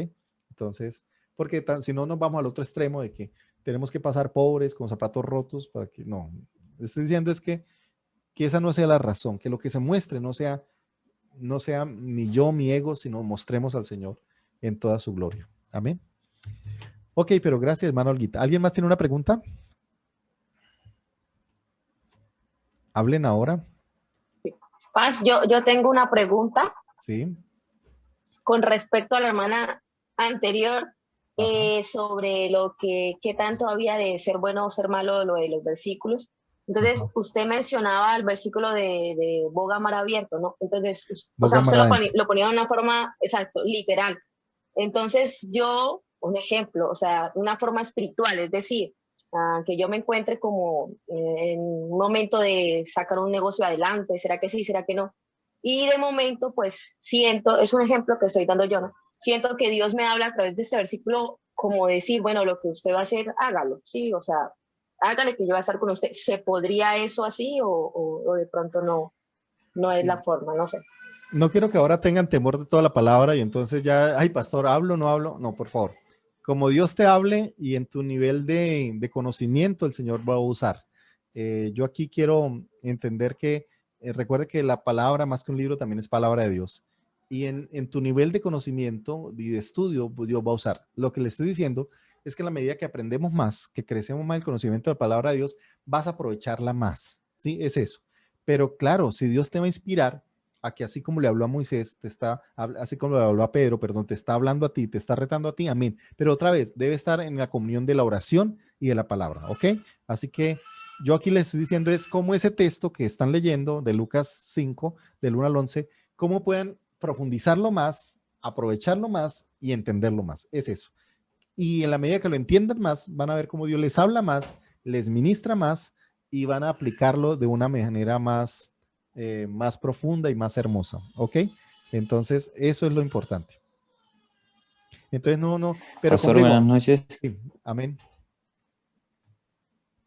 Pastor, una cosa, bueno, en esta clase de hermenéutica estamos aprendiendo cómo interpretar de forma correcta y aplicar de forma correcta las escrituras, ¿cierto? Pero yo tengo una duda acerca a la hora de uno investigar lo que son los contextos históricos, culturales, qué fuentes o qué puede uno utilizar para informarse acerca de esas cosas, por ejemplo, acerca de la cultura judía, por ejemplo, y que sean cosas fieles, o sea, que sean reales y no que sean de pronto, por ejemplo, uno en internet buscando información y encuentre uno cosas y vaya y predique, y resulta que eso lo que uno encontró en internet no era algo adecuado, ¿cierto? No era algo real. A eso me refiero. ¿En qué uno puede basarse o qué recursos puede utilizar? Gracias. Bueno, eso lo vamos a ver más adelante, es que no hemos empezado el curso en forma. Bueno, ya lo empezamos en forma, pero necesitamos avanzar. Pero hay muchos recursos en material, creo que hay libros que están ahí en bibliografía recomendada. Algunos están en inglés, otros en español. En español yo les recomiendo, bueno, aquí lo tengo a la mano creo, uno que se llama Usos y Costumbres. Es un libro serio, es un libro responsable. Hay uno de Barclay que habla un poquito de los usos de las palabras o el idioma. Pero ahí en el material, aló, un segundito.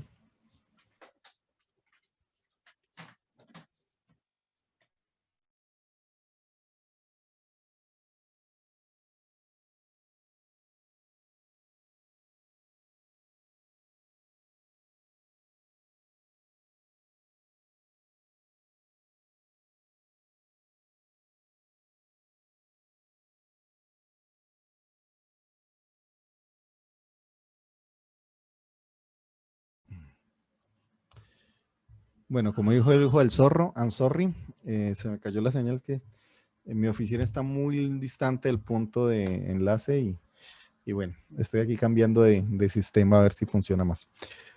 No cogió el celular.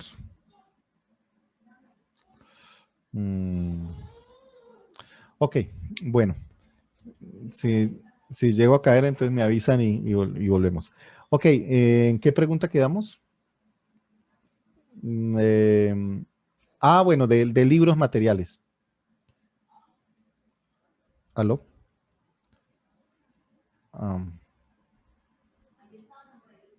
¿Aló? Sí, entonces. Bien, pastor. Ok, ahora sí. Entonces, hay varios recursos que en el material ahí al final en bibliografía o en libros sugeridos van a encontrar. Si no, yo igual les voy a hacer llegar más al final del curso de otros materiales y otros libros que he encontrado. Lo lindo es que cada vez escriben más. Gracias a Dios ha crecido la literatura, especialmente en español. Antes solo tocaba acudir a literatura de habla inglesa, pero gracias a Dios están traduciendo muchos y hay teólogos latinoamericanos que también están escribiendo. Por ejemplo, hay un libro maravilloso de, aquí no lo tengo a la mano, pero es que también depende del libro que tú estés estudiando. Digamos que hay materiales muy bien escritos que son de consulta. Por favor, hay diferentes tipos de libros, ¿ok? Hay libros que son de comentarios.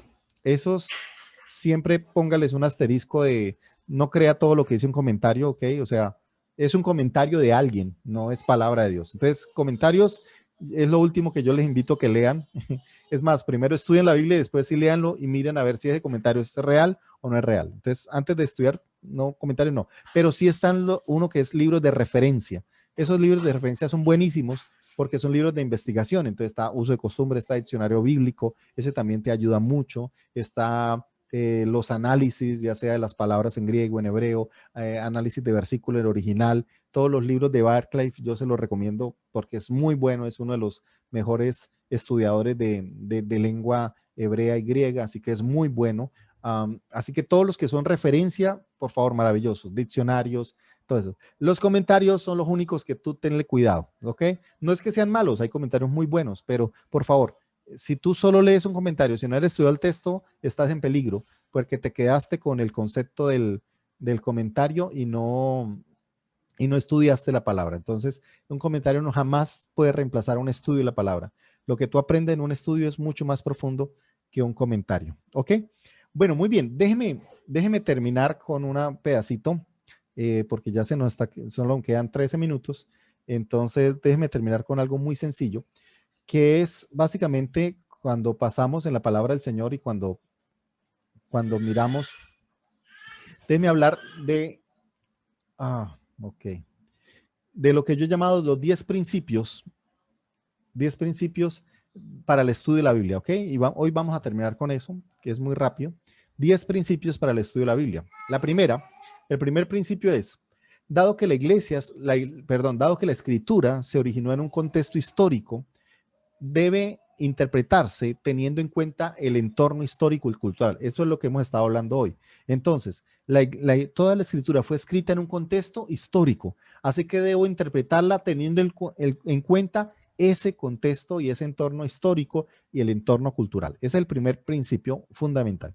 El segundo es, intente verse a sí mismo como parte de los eventos bíblicos. Es más, reviva la historia como si usted estuviera allí. Este es importante uno, por así decirlo, imaginar, ilustrar. Eso es importante. O sea, es como, imagínate que estás en la iglesia de Corinto, imagínate que estás viendo el momento, o como estamos hablando hoy de Nehemías, imagínate que eres Nehemías, que estás sirviendo de copero y de pronto te enteras que por allá en tu tierra están sufriendo. ¿Tú qué harías? Tú dirías, no, qué lástima. Pero es meterse en el cuento, es como ponerte en los zapatos de esa persona. Y eso me parece muy importante. Y les decía que básicamente misericordia es eso, ponerme en los zapatos de la otra persona. Es básicamente pensar como ellos, sentir como ellos. No es solamente el tema de lástima, sino intenten verme y recrearme. Y con eso aquí, cuando miremos muchos textos de la palabra, vamos a imaginarnos lo que está pasando, lo que están viviendo, los problemas que están enfrentando. Y es eso, o sea, antes de que pensar en nosotros, es leamos bien y miremos lo que está pasando en ellos.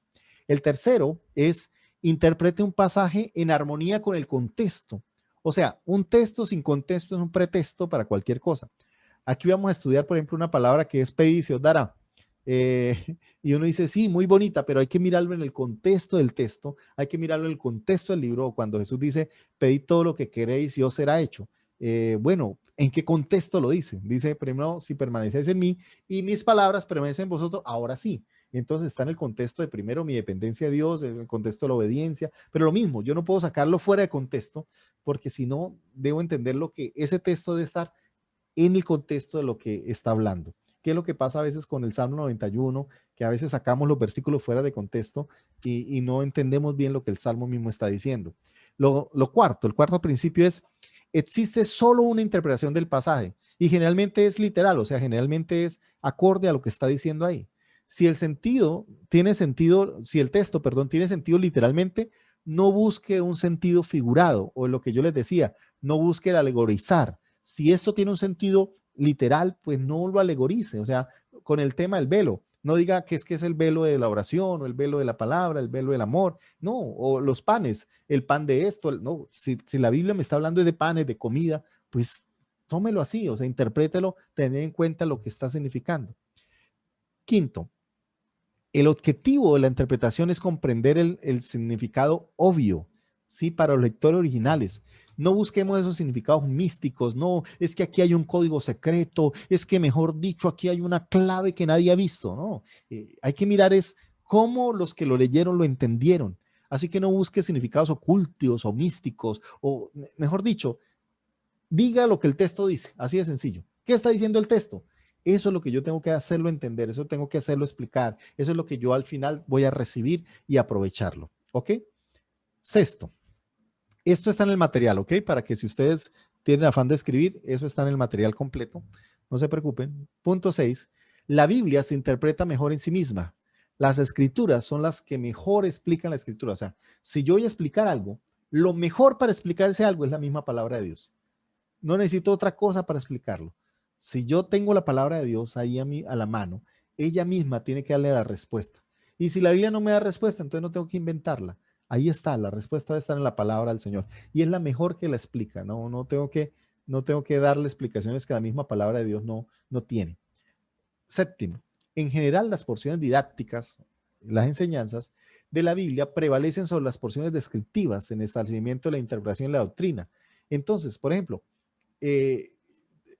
Satanás, cuando tentó a Jesús, utilizó un salmo.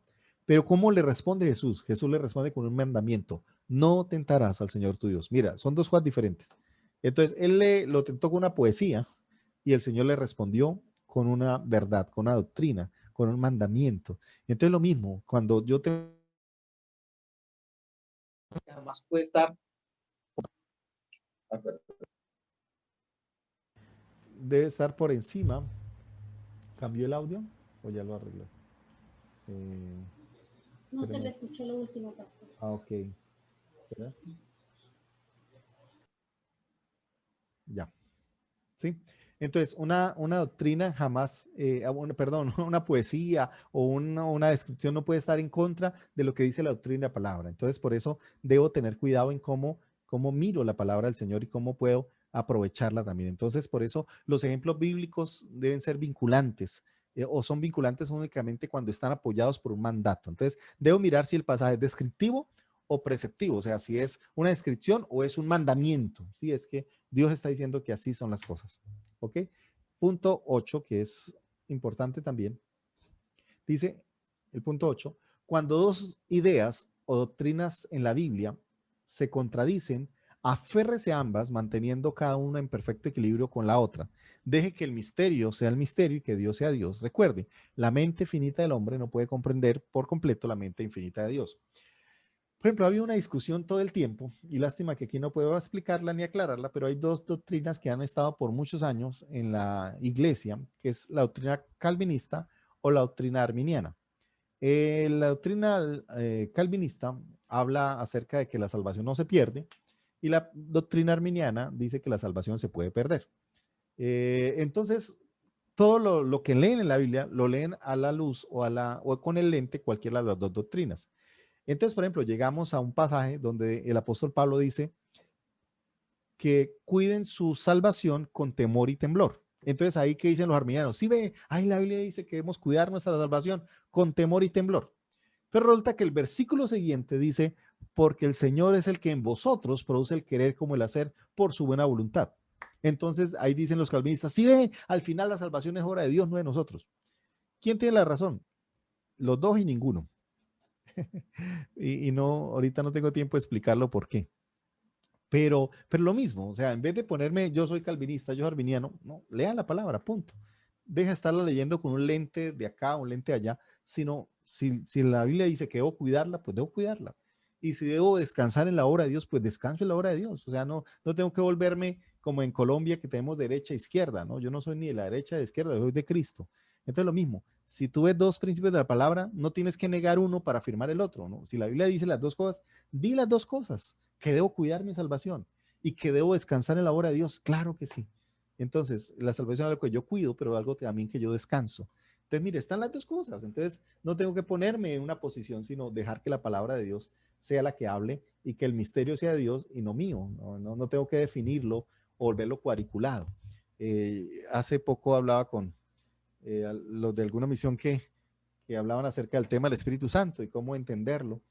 Y les decía que si tú miras la teología, por ejemplo, de Calvino, a ver, ahora se me olvidó de los teólogos de la Reforma, de lo único que no hablaron fue del Espíritu Santo. ¿Y por qué no hablan del Espíritu Santo? Porque para un teólogo o para alguien que es tan cuadriculado, pues el Espíritu Santo rompe tus esquemas. Y es más, cuando el Señor habla del Espíritu Santo, dice que es como el viento, que no sabes ni de dónde viene ni de dónde va. Así que lo primero que tú tienes que entender es que el Espíritu Santo va más allá de tus formas cuadriculadas, que te puede romper tu estructura, y por eso, de una u otra manera, siempre frente al Espíritu Santo debo entender que yo no sé, que yo no puedo definirlo, y por eso para los teólogos de la época era difícil entender el Espíritu Santo, el mover, y gracias a Dios por las iglesias después pentecostales que han hablado del Espíritu Santo y que han hecho teología, y qué bueno que la iglesia cuadrangular ha hecho un libro muy bueno que se llama Fundamentos de Teología Pentecostal, pero vuelve a lo mismo. Sí, a veces como que solo hablamos, como el que solo habla de la teología de la prosperidad y no mira la Biblia en todo el sentido, o sea, en toda la profundidad. Entonces yo no puedo quedar simplemente con una arista, sino dejar que la Biblia me hable y que ella sea la fuente de guía para mi vida. Pero sigamos. ¿Ok? 9. Dice, el propósito principal del estudio de la Biblia es cambiar nuestra vida, no solamente alimentar nuestro conocimiento. O sea, si yo solo estudio la Biblia simplemente para tener más conocimiento, estoy en el lugar equivocado. El propósito de la Biblia es que pueda aplicarla. Por eso haga de la aplicación de la Biblia el objetivo final. Ese debe ser el propósito final. No solamente es decir saber. Y como dijo el caníbal, comiéndose el filósofo, el que sabe, sabe. No solamente es aumentar conocimiento, no es aumentar saber. Es sencillamente que nuestra vida sea transformada, que nuestra vida sea cambiada. Y por último, aunque hay solo una interpretación, hay muchas aplicaciones. Al aplicar la Biblia, la aplicación debe ser consistente con la interpretación. Un texto nunca puede significar lo que nunca significó. Entonces, lo que estáis diciendo es que hay muchas aplicaciones de la palabra y en eso sí hay una riqueza. No sé si en internet, bueno, en internet tengo una predicación que sería bueno que la miraran. No sé cómo se llama. Es sobre la historia del hijo pródigo, pero es una visión diferente a la que siempre hemos escuchado. Es una historia que todos los conocemos. Y mira que no estoy abusando del texto, no estoy dando una interpretación por fuera del texto, pero es básicamente una visión diferente. Es más, de ese pasaje tengo 4 aplicaciones bonitas. Una tiene que ver con la familia, otra tiene que ver con la economía, otra tiene que ver con restaurar las emociones, la amargura, y otra tiene que ver con salvación. Entonces uno puede ver que trae 4 aplicaciones hermosas del mismo texto, interpretándolo adecuadamente, aprovechándolo adecuadamente, y creo que se llama Una familia restaurada, Familia restaurada sobre Ruth, pero hay una serie que yo hice de la familia y debe estar una de las 3 o 4 que están de familia, que son seguidas. Una de esas es sobre, yo siempre pongo el texto, es el que está ahí en Lucas capítulo 15, entonces de esa parábola del hijo pródigo. Esa es una visión que van a escuchar y es otra vez respetando el texto, pero mirando un poquito cuál es el contexto y eso nos ayuda mucho a entender el pasaje y darle más riqueza. Entonces, mira que no tengo que alegorizarlo, mira que no tengo que espiritualizarlo, tengo es que estudiarlo. Cuando tú lo estudias, vas a tener tantas aplicaciones tan hermosas, tan maravillosas a tu vida. Amén. Y yo creo que de eso se trata, aprovecharlo. Ok, ya. Entonces, bueno, ya nos queda solo un minutico. Quiero darle gracias a todos ustedes por su tiempo. Espero cada día avanzar. Ya solo nos va a quedar 3 clases, así que por eso quiero aprovecharlo al máximo. Dentro de 8 días vamos a hablar los 4 pasos para la exégesis. Hasta hoy hablamos de hermenéutica. Dentro de 8 días vamos a hablar de exégesis. ¿Qué es exégesis? La exégesis es la aplicación de la hermenéutica. Entonces, la hermenéutica son los principios y la exégesis, la hermenéutica son los principios, la exégesis es la aplicación. Entonces, ya vimos los principios y usted dice, pastor, ¿y yo cómo hago? ¿Y cómo hago para hacer eso? Entonces, dentro de 8 días usted no lo puede perder porque vamos a usar esos 3 días para ver los 3 principios principales. Son 4, pero vamos a resumirlo en 3 clases. Así que vamos a ver, dentro de 8 días, la observación. Dentro de 15 días, la interpretación. Entonces, dentro de 8 días, cómo observar la Biblia. En 15 días, cómo interpretar la Biblia. Y el último día, o sea, en la última clase, vamos a ver sobre cómo correlacionarla y vamos a aprender algo que es maravilloso, cómo se correlaciona la Biblia, cómo un texto también está unido a toda la palabra y cómo sacarle sabor en ese sentido. Y por último, cómo aplicarla, ¿ok? Entonces, esas son las próximas 3 clases. Cómo observarla, la siguiente, cómo interpretarla y por último, cómo correlacionarla y cómo aplicarla. Eso lo vamos a ver dentro de 8 días empezamos, así que espero que no se pierdan ninguna de las 3 porque son supremamente importantes y valiosas. Una va a alimentar a la otra. Así que espero que hayamos pasado un buen tiempo. Yo sé que para muchos después de un día de trabajo escuchar a alguien hablar 2 horas es terrible, pero es que este seminario debería durar 6 meses. Aquí que estoy reduciendo todo esto en las 8 horas que dura el curso. Entonces, le doy gracias al Señor a todos, a todos los que están con nosotros, a los pastores, por favor. Le doy gracias por su tiempo, por permitirme el ministrarles, el predicarles, el enseñarles. Para mí siempre será un honor, un privilegio. Y de verdad que deseo que Dios les bendiga. Y como le digo, si alguien se perdió algo de la clase de hoy, por ahí el miércoles vamos a estarlo subiendo a YouTube, pero no a mi canal, sino a otro para que usted lo vea, pero es una clase privada, ¿ok? Para que usted sencillamente lo mire y después de que termine el curso se va a quitar, porque es algo más de nosotros, ¿ok? Entonces Dios me le bendiga, Dios me le